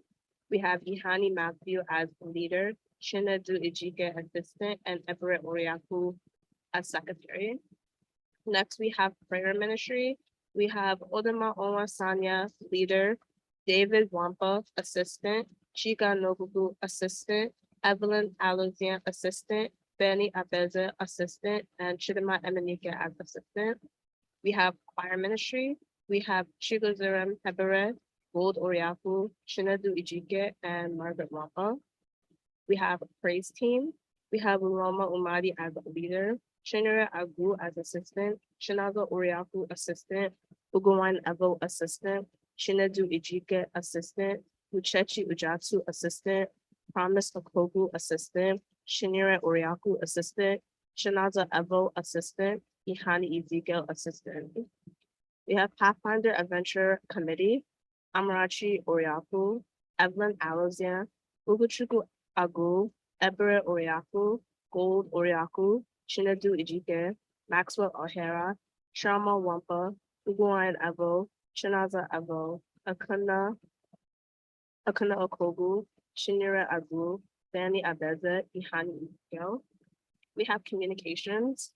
We have Uguchuku Agu as the leader, Kalechuku Matthew, assistant, Uguchuku Ebere, assistant, Shimuram Oriaku, assistant, Adeze Matthew, assistant, Ihani Matthew, assistant, Toby Abeza, assistant, and Tochuku Stephen as assistant. We have Sabbath School Ministry, Inamde Oriaku, leader, Gold Oriaku, assistant, Nena Eninya, assistant, Uguchuku Agu, assistant, Ulamu Umari, secretary, Chinere Nobu, assistant. We have building committee. We have head deacon Maxwell O'Hara, head deaconess Mwazichi Ujaku, head elder David Wampa, treasurer Amarachi Oriaku, Uguchuku Agu, and Ihani Matthew. Stewardship. We have Odama Onwasanya, assistant, Chinadu Ijike, assistant, and Chigozerum Ebera as leader. We have personal ministry. We have Odama Onwasanya, assistant, Nnamdi Oriaku as leader, Ulama Omadi as assistant, Maxwell O'Hara, team member, Chika Nobugu, team member, Benny Abeze, team member, and Ihani Ezekiel, team member. We have health ministry. We have Chinera Abu as leader, Chinadu Ejike, assistant, Amarachi Oriaku, assistant, Oluebere Nokwacha, assistant, Chika Nobugu, assistant. We have family ministry. We have O'Hara family as leader, Agu family assistant, and Chichi Abuna as assistant. We have education department. Uguchuku Agu, leader, Ulama Umadi, assistant, Akana Okogu, assistant. We have youth department. We have Akana Okogu, assistant, Shinaga Oriaku, assistant, Shama O'Hara, leader, Tochukwu Sepun, assistant, Fanny Abeza, assistant. Edna Nopwacha, assistant. Ihani Ezekiel, assistant. We have community service. Aduku Na Overlord, a leader. Odema Owa Sanya, assistant. Fanny Abeza, assistant. Uche Eninya, assistant. Nana Eninya, assistant. Thomas Okobu, assistant, and Chinera Nobudu, assistant. Last, we have elders. Nnamdi Oraku, assistant head elder. Ihani Matthew, David Wampa, head elder. Ugochukwu Agu, and Chigozer Ebere. May God bless this reading for the elected officials and to the referendum. Amen. Thank you, Sister Secretary. Do you move that we accept this as the reading? Leaders for 2022, 2023, 2024. Do you so move? I move. It's been moved. Any seconder, please? Any seconder, please? It's been seconded. Thank you very much. This time we can discuss and ask questions. This is the second reading. Questions, discussions at this time?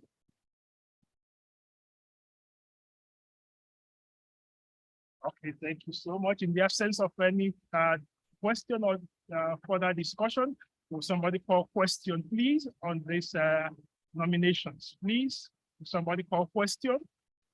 Question has been called. All in favor that we accept this as these names as our leaders for 2023, 2024, please signify by raising up your hand at this time. Hand raise.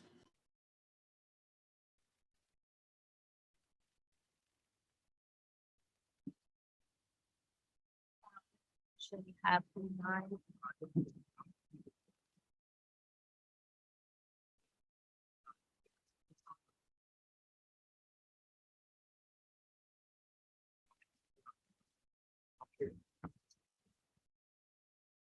Done reading for those in favor.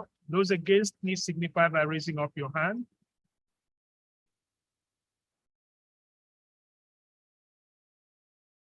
Okay, what's your number? My number 4 of moving, we have 10, and then we have 6.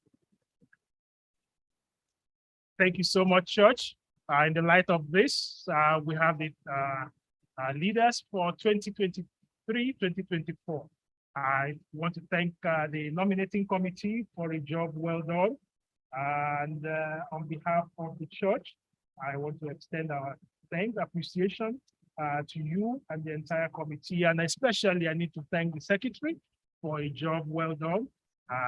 We pray that the Lord will bless your ministry in Jesus' name. Amen. Yes, at this time, can we have your report, please? Okay, thank you very much.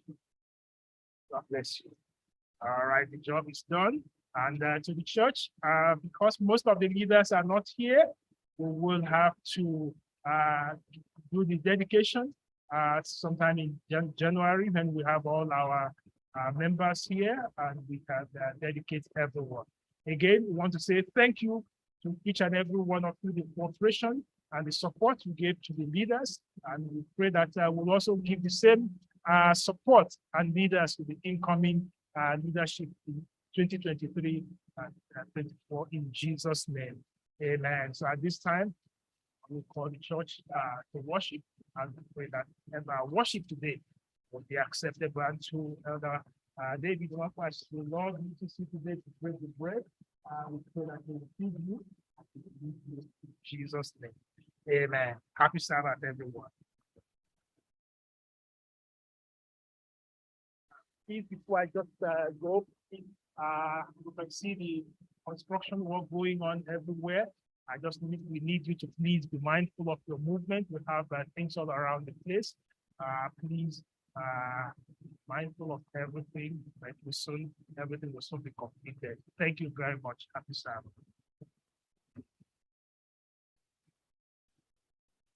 Happy Sabbath, church. Happy Sabbath, church.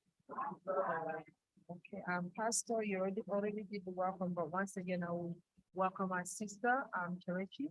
It's a blessing to have you in our midst today. We pray that the Lord will bless you as you worship with us today. So let us welcome each other, give each other a warm welcome our friends and family via the platform, we welcome you today.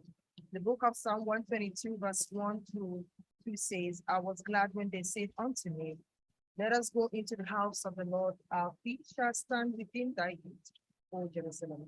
Let us give each other a warm welcome by singing, oh, somebody, tell him that you love them. Lift your hands together and praise him. Oh, somebody tell him that I love you. Lift your hands together and praise the Lord. Our affirmation of faith will be taken from Revelation 14. Revelation 14, shall we stand? Revelation 14, 6 to 7. And I'll read to you here. And I saw another angel fly in the midst of heaven, having the everlasting gospel to preach unto them that dwell on earth, and to every nation and kindred and tongue and people, saying with a loud voice, fear God and give glory to him. For the hour of his judgment is, and worship him that made heaven and earth, and the sea and the fountains of water. Call to worship will be from Psalm 33, 20 to 22. Psalms 33, 20 to 22. Our soul waited for the Lord, he is our help and our shield. For our heart shall rejoice in him, because we have trusted in his holiness. Let thy mercy, O Lord, be upon us according as we hope in thee. May the Lord bless the reading of his holy name. There's a sweet, sweet spirit in this place. And I know there is the spirit of the Lord. There's a sweet expressions on its face, and I know that feel the presence of the Lord.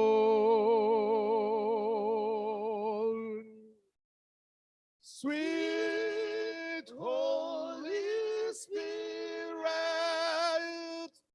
sweet heavenly dove, stay right there with us, fill us with your love, and for these blessings we'll lift our hands in prayers. Without a doubt, we know that we are being revived, where we surely displays.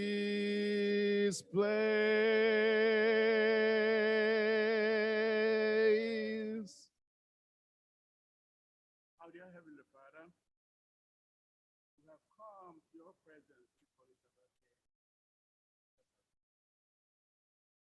We ask you, Heavenly Father, to please be with us, to give us a contrite heart to worship you in faith. Bless us, Heavenly Father. Bless us, Heavenly Father.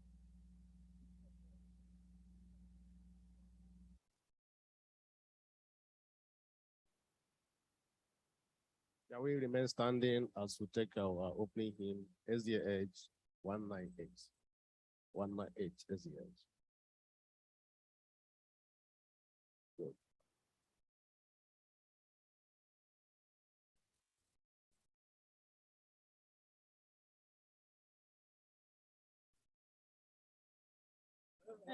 Go.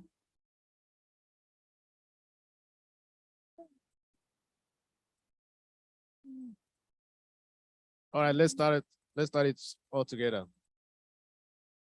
I got it that I should get an interest in the Savior's blood. And he for me, and cause his friend for me, whom he to the pursue. Amazing love, how can it be that thou, my God, should die for me? Amazing love, how can it be that thou, my God, should die for me? He left his Father's throne above, so free, so infinite his grace, empty himself of all but love, and bled for Adam's helpless race. His mercy all immense and free, for oh my God, there is found of me. Amazing love, how can it be that thou, my God, should die for me? For my presence goodness, fast bound in sin and nature's life. I and the accused are quick mirror. I know that the just flame with God. My chest fell off, my heart was free. I rose and fought and followed thee. Amazing love, how can it be that thou, my God, should die for me?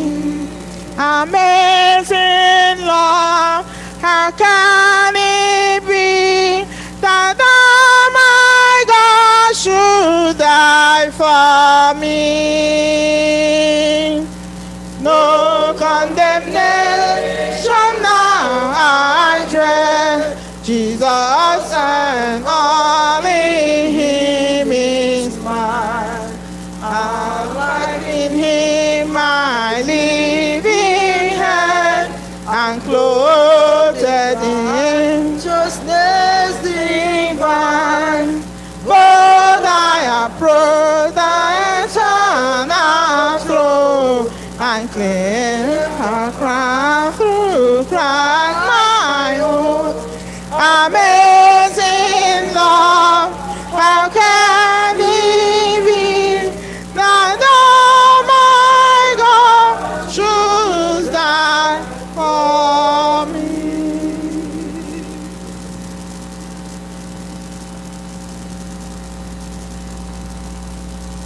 Happy Sabbath, church. It's a happy Sabbath, church. All right.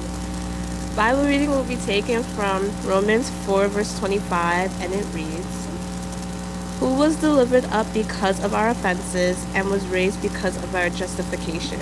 May God bless this reading in Jesus' name, amen. Come ye this gospel land. Come ye this gospel land, where ye hungry. Come to the mercy seat, the cleansing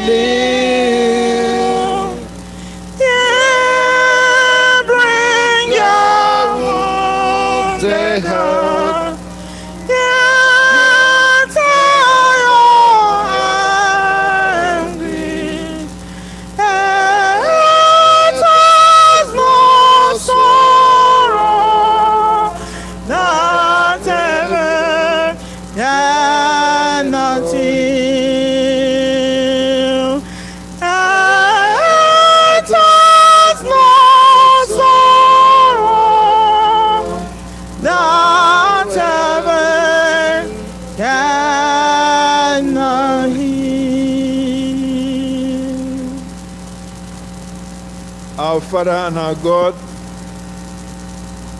we bring thanks and praises unto your holy name today. We thank you that from January till now, you have led us, you have guided us, you have protected us, you have fed us, you have sheltered us, and you have kept us safe till now. Father, to you be all honor and glory in Jesus' name. And we keep counting all the wonderful blessings one by one. They are too numerous, Father. This day we recognize your power and your majesty.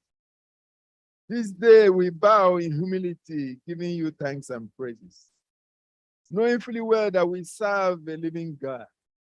And so, Father, as we have come to your throne of grace today, may thou accept us in Jesus' name. It has not been by our own might nor power, but through your Holy Spirit, through your saving grace, through your amazing grace, through your marvelous grace. You have made this to be possible today. Oh, Father, our hearts are filled with joy to be in your presence. Thank you, Father. Thank you, Father. Your sons and daughters have appeared before you, bowing. I don't know what is in their mind, but you, the searcher of mind, you know them all one by one. In time past, we have petitioned you. We have put them in paper and dropped in the box. We have called upon you for 40 days. And today we are here also worshiping you by faith. Oh, Father, may our faith not be in vain in Jesus' name. Hear our cry and our prayer. Father, we pray that you forgive our shortcomings, our trespasses, Lord, may you forgive them in Jesus' name. Cleanse, oh Lord, I pray that you cleanse us through the redeeming blood of Christ. Cast us not away from thy presence. Rather, let there be a fresh anointing of your Holy Spirit. May it fall and abide with us in Jesus' name. And there are people who have come with one burden or the other. Whatever it is, well, no matter the kind of name, in the mighty name of Jesus, Lord, we rebuke such situations in Jesus' name. Father, we pray that you take control, take preeminence, oh Father. Take care of all situations today. Whatever name they are, is it sickness? Is it breakthrough? Is it traveling mercy? Is it protection? Whatever it is, Lord, we serve a living God who cares for us. If he has cared for us from January to now, we are believing by faith that he will care for us till the end of the year in Jesus' name. Father, we pray for those who have fallen by the side during this period. We pray that you console and comfort the bereaved families in Jesus' name. Father, the sick ones on their sick bed, Lord, we ask for your healing mercies. This is a cold season. Flu is here and there. People are coughing, sneezing, one thing or the other. But we are believing that healing comes from you, Lord. So, Lord, may you heal those who are sick in Jesus' name. We pray for your abiding presence now as we worship you. I'm lifting your manservant before you, that you touch him from above, that you give him the message that will touch our hearts and draw us closer unto you. Even as the year comes to an end, Lord, we pray that we shall end it with you in Jesus' name. Going to increase our faith. Let us going to grow, knowing who you are and trusting in your divine power, that you will lead us into the coming year. At the end of our worship service today, may we say yes, that we have had a good partnership with you today. And may the message we shall receive prepare us for your soon return, so that on that day when you appear in the clouds of heaven, we shall hear that voice that will say, well done. Come, good and faithful servant, enter into the joy of the Lord. May this be our prayer until then. In Jesus' mighty name I pray. Hear the praise of the Lord. Hear the praise of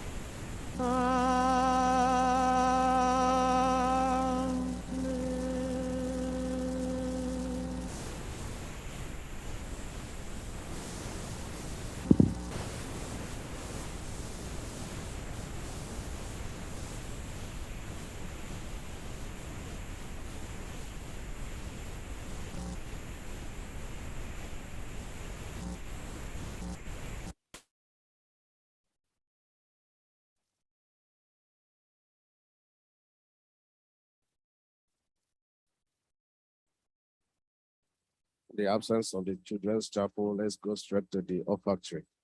Happy Sabbath, everyone. Happy Sabbath, everyone. Happy Sabbath. Offering time, they say, is a blessing time. This is time that we return to God according to his blessings this week. As we prepare to give, I want to read some passages in the Bible for us. Mark 12:41-44. Mark 12:41-44. And he sat down opposite the treasury and watched the people putting money into the offering box. Many rich people put in large sums, and a poor widow came and put in 2 small copper coins, which make a penny. And he called his disciples to him and said to them, truly, I said to you, this poor widow has put in more than all those who are contributing to the offering box. For they all contributed out of their abundance, but she, out of her poverty, has put in everything she had, all she had to live on. This is a passage that we know very well. So the Lord is calling on us today to return faithfully unto him and receive the blessing thereof. I ask the deacon to go around and collect the tithes. We also have our online giving platform. There are several ways through which you can return your tithe and offering. As we do that, may the Lord continue to bless us in Jesus' name. Be quiet.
Father, we thank you for the moment like this. We have received us blessing. Now we have great. Is there any way we have given to Mama together?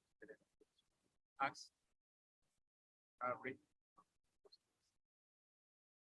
Father, as we step forward this week, ask for God to bless us. Give us spirit of giving. Help us and help us to in the give God best.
Amen.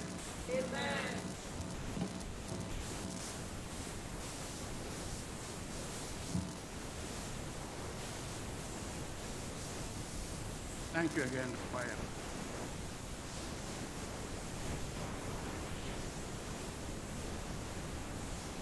I want to thank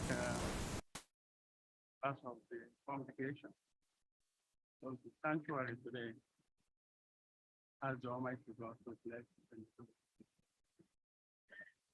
At the same time, those online, I thank you for being faithful, coming to worship with us every Sabbath. The members of the platform over here, I thank all of you for accepting to serve today. In a special way, I thank Coach for her dedication and for her service in the vineyard of God. I ask the Almighty God to bless you and for you to make the desire, grant for the desire of your understand. This morning, I do not have much to say, but I know that the Lord will provide for us. In my several decades of listening to sermons from dozens of pastors and preachers, I've listened to many sermons of the same title, delivered by various preachers. I've learned that the more the title are the same, the more attention I pay, and the more my curiosity to detail and content of each preaching. I've always learned a new thing or more from each preacher with the same subject matter. I believe that apart from methodology of delivery or charisma, there are always new things to learn from each preacher on the revelation to them by God and their own personal experience. Therefore, the title of our message today is The Virus That Killed God. Again, the virus that killed God. Let us pray. Our dear Heavenly Father, we thank you again this morning. You have come to let us see us. I invite the Holy Spirit to be among us every Father this afternoon and this hour. That I am weak and feeble. I ask you, Lord, to please give me as a vessel to convey your message to your people today. In the end, I accept for your message. We pray in the name of our Father, Jesus Christ. Amen.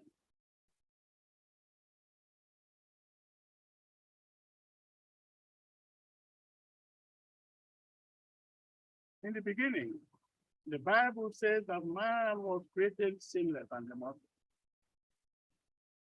But man by choice traded immortality to death through disobedience to God's command. Therefore, sin became innate, intrinsic, ingrained, and or inseparable from man. Sin is not contagious. It is not a learned behavior. It is not infectious, but inherent in us by virtue of fact. There is no escape from sin. No race, no ethnicity, no color, no social or financial status can abolish or annul sin. It is inborn and in our genes and DNA. Therefore, we are all doomed to that. Romans chapter 3, verse 23, for all have been and come short of glory of God. This is the general character of all mankind. All have sinned in Adam, are guilty by his sin, polluted by it, and condemned for it. All are sinners in themselves, and by their own actual transgressions. This is the case of the whole world and of all men in it. There is no denial of our sin, and therefore we do not deserve to live. Not at all. We have been rendered infamous before God by sin, and we have forfeited all eternal favors and have nothing of our own to glory in. We have no moral righteousness or foundations of boasting, especially before God. except boasting in Christ Jesus our Redeemer. We congenitally have this virus. Therefore, because God has pronounced that the penalty of sin is spiritual death and separation from God, in a place of judgment called hell, we ought to die. We do not deserve to live. Neither do we deserve to approach God in his throne of grace. Because sin has separated us from God. Nevertheless, thank God there is a divine solution in sinless Jesus Christ, who volunteered to bear our sins and be killed by our deadly viruses. And our merciful and gracious God, who promised us in Romans chapter 6, verse 3, that though the wages of sin is death, that he will give eternal life through Jesus Christ to all who believe. This is the assurance of God. The confirmation of this assurance is seen in the book of Romans chapter 4, verse 25, where we took our Bible reading this morning. He was delivered over to death for our sin and was raised again for our justification. So, brethren, our viruses killed our loving God and Savior Jesus Christ, so that we will be forever killed through viruses. What the love of God for toxic and virulent sinners like us. The three answers to our justification and redemption are Jesus, Jesus, and Jesus. In 2 Corinthians chapter 5, verse 21, Paul wrote, "For he made him who knew no sin to be sin for us, that we might become the righteousness of God in him." In other words, Paul is inviting us to Jesus Christ, who through his own atonement, which provided us and still provides us with infinite moral power and authority, and for us to come boldly to his feet with all our sins and sorrows, for he will forgive us because he loves us.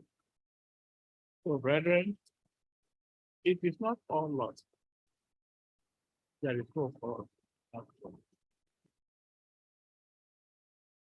In 1 Corinthians chapter 1, verse 18, for the message of the cross is holy for those who are perishing, but to all who are being saved, it is power of God.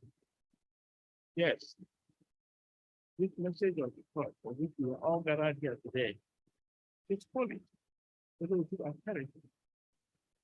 And it brings us salvation in the power of God.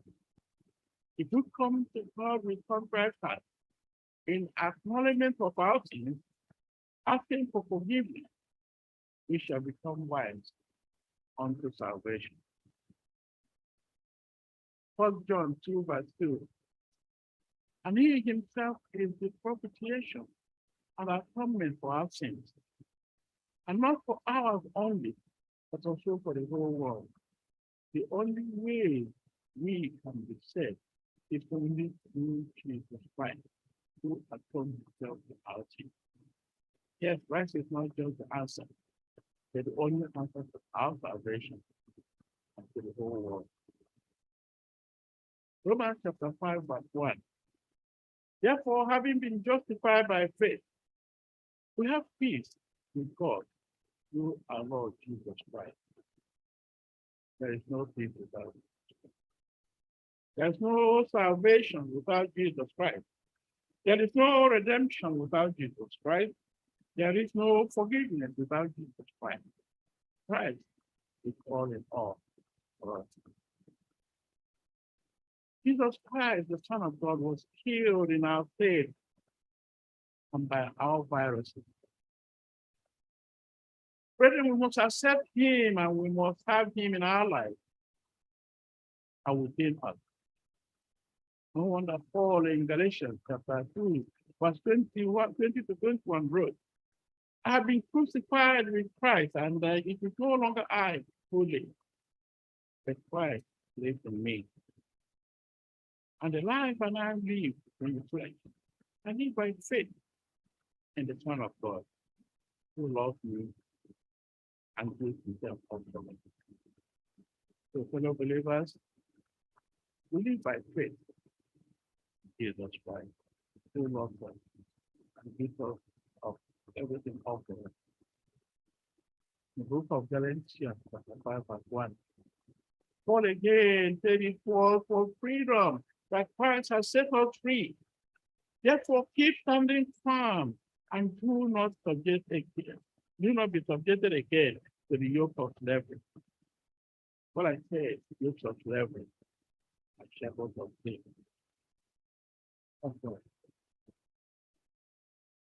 Brethren, if it's our declaration today to confess and forsake our sin and unrighteousness, if you promise to invite and accept the Holy Spirit into our heart and life, if it is our desire and hope to spend eternity with Jesus Christ, please let us stand on our feet. For those on various media, please let us wave our hands for Jesus Christ, our Redeemer and Savior.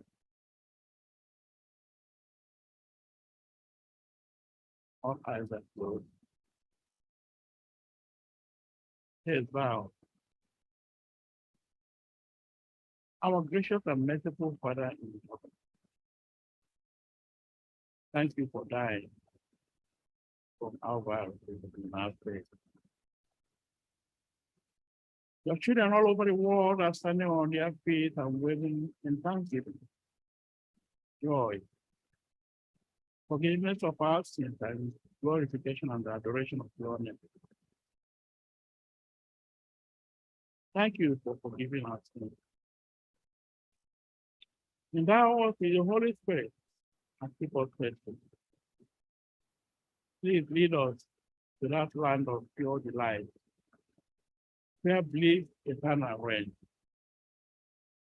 where infinite days exclude the night, and pleasures banish pain, where we shall never ever part again with you.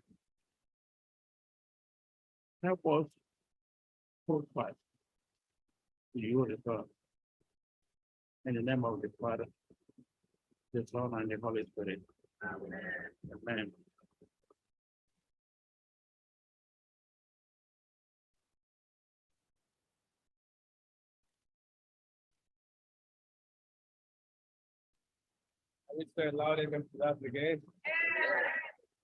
We want to thank our head elder for that wonderful sermon.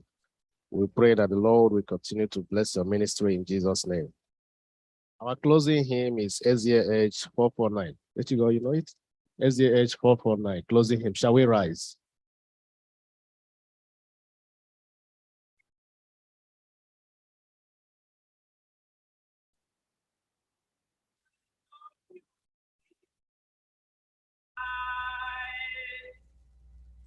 Yeah, is a land of pure delight, eternal rain. A finite day excludes the night, and pleasures vanish there. We are traveling to Emmanuel's ground, we soon shall hear the trumpet sound, and soon we shall with Jesus reign, and never, never part again. What? Never part again? No, no, never part again. What? Never part again. No, no, never part again. And soon we we shall with Jesus reign and never, never part again. Yeah, everlasting spring abide and never wavering flood. And both a little space divide this heavenly land from us. We are traveling to Emmanuel's ground. We soon shall hear the trumpet sound, and soon we shall with Jesus reign and never, never part again. What? Never part again. No, never part again. What? Never part again. No, never part again. And soon we shall with Jesus reign and never, never part again. Could we but stand where Moses stood and view the landscape? Oh, not all this was pretended good could ever charm us more. We are traveling to Emmanuel's ground. We'll soon shall hear the trumpet sound, and soon we shall with Jesus reign and never, never part again. What? Never part again. No, never part again. What? Never part again. No,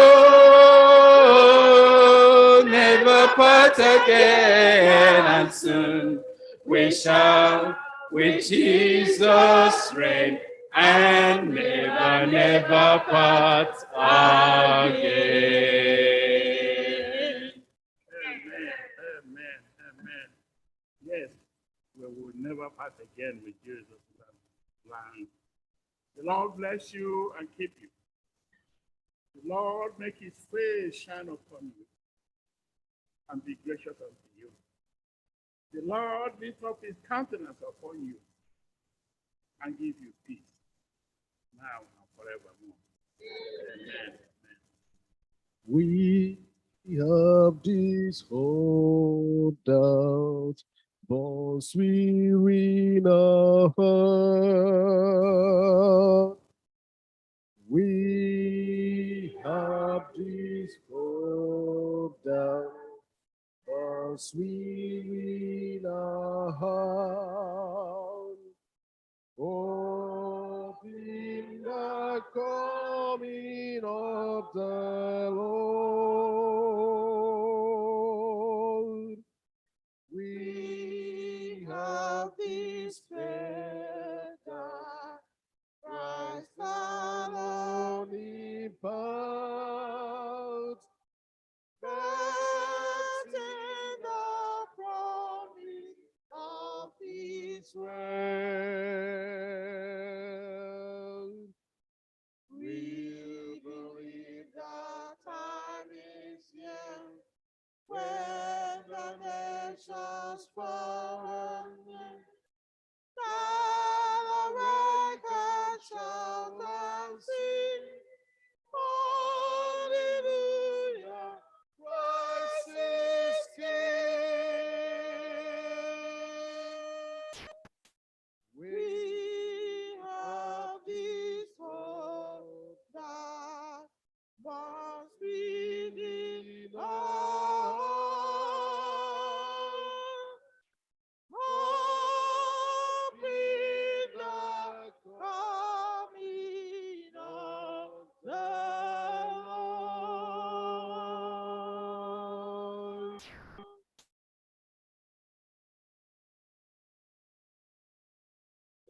seated.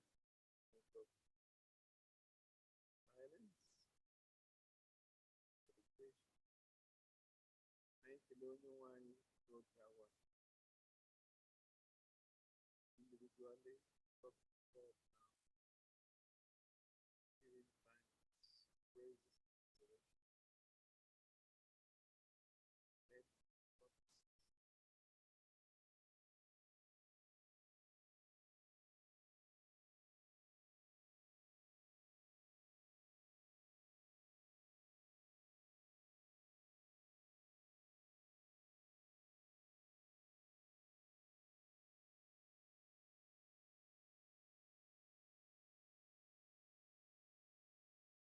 Father, we thank you for the beautiful day you have given to us.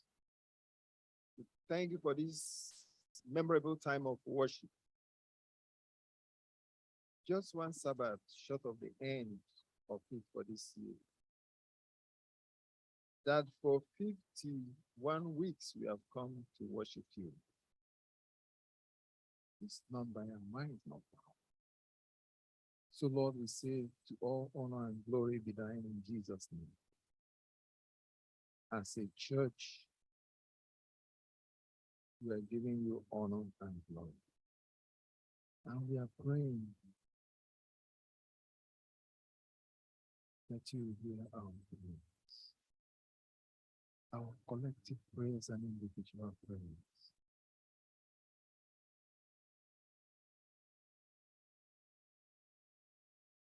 Fill us with your Holy Spirit.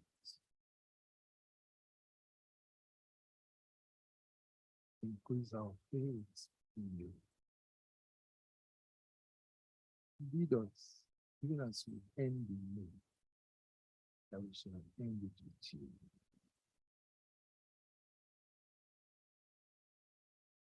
May goodness and mercy follow us all the days of our life. In Jesus' name I pray.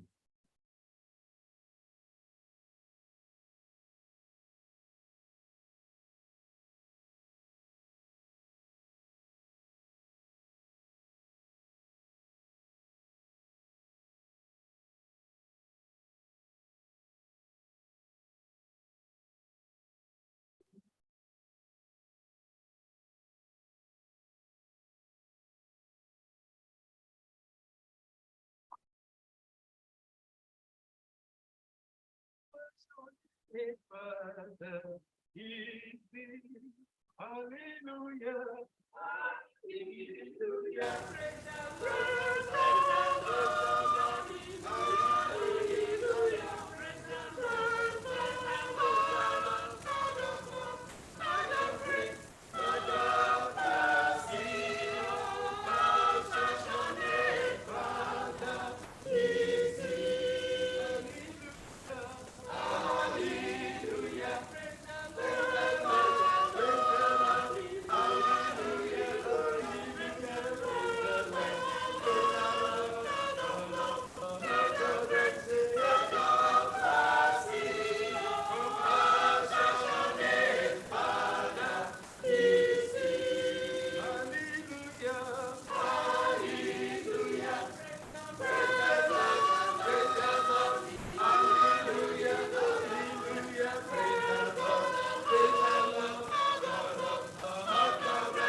I just want to express our appreciation to those online.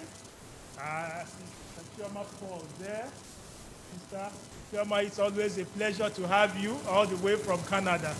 Just give me all those on the screen, please. Can you give me my Sabbath. happy Sabbath, Sister Choma? Inotole. Mama. Okay. Amen. Amen. Amen. Yes, and I see that's Edenya there, right? Edenya, Inotole. Happy Sabbath to I didn't mobile. Happy When Sabbath. you got these, I didn't these bubble covenant. Aha, to God be the glory. Yes. Amen. Amen. No. Asumwampa. Yeah, brother Asumwampa, right there. Inotole. Ndewo. Oh, Ekele. and I see. Ede Martineke ano ya niile n'aha Jesus. Amen. And Mesoma and the sister, right?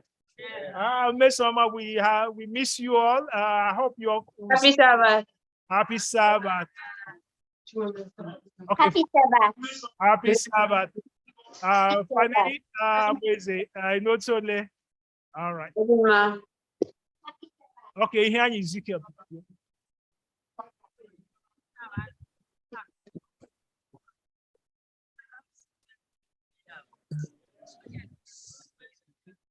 Family there. Yes.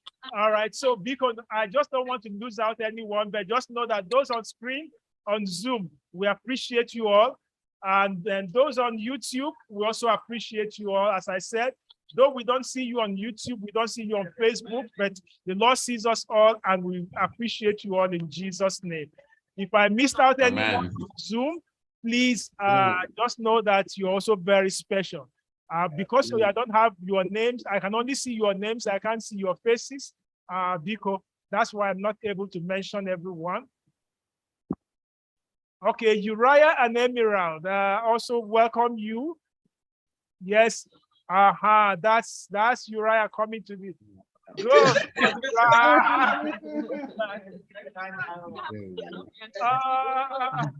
May the Lord bless us all in Jesus' name. Amen. Amen. Amen. So you are now Uriah and yes, Uriah Smith, eh? That's right. Oh, that's good. Praise the Lord. Praise the Lord. All right. Just know that we appreciate you all and we pray. Just everyone, you'll be saying, do we have worship during this period? Yes, worship continues because on screen, on YouTube, on Facebook, in church. Please make sure we all come. And for those in church, we are going to be having wonderful hallelujah time. So on the 24th, something special here. On Sabbath, the 24th, a special hallelujah session that those who travel there, we can't tell you the story. Just on the 24th, meet us here live and you will rejoice that you came in person. Amen. And on the 31st, that will be the super hallelujah day. So come here. Don't worry about those who travel. They will come back and we'll tell them stories. Eh? Okay. Happy Sabbath. Choir, please go ahead. Give us wonderful time.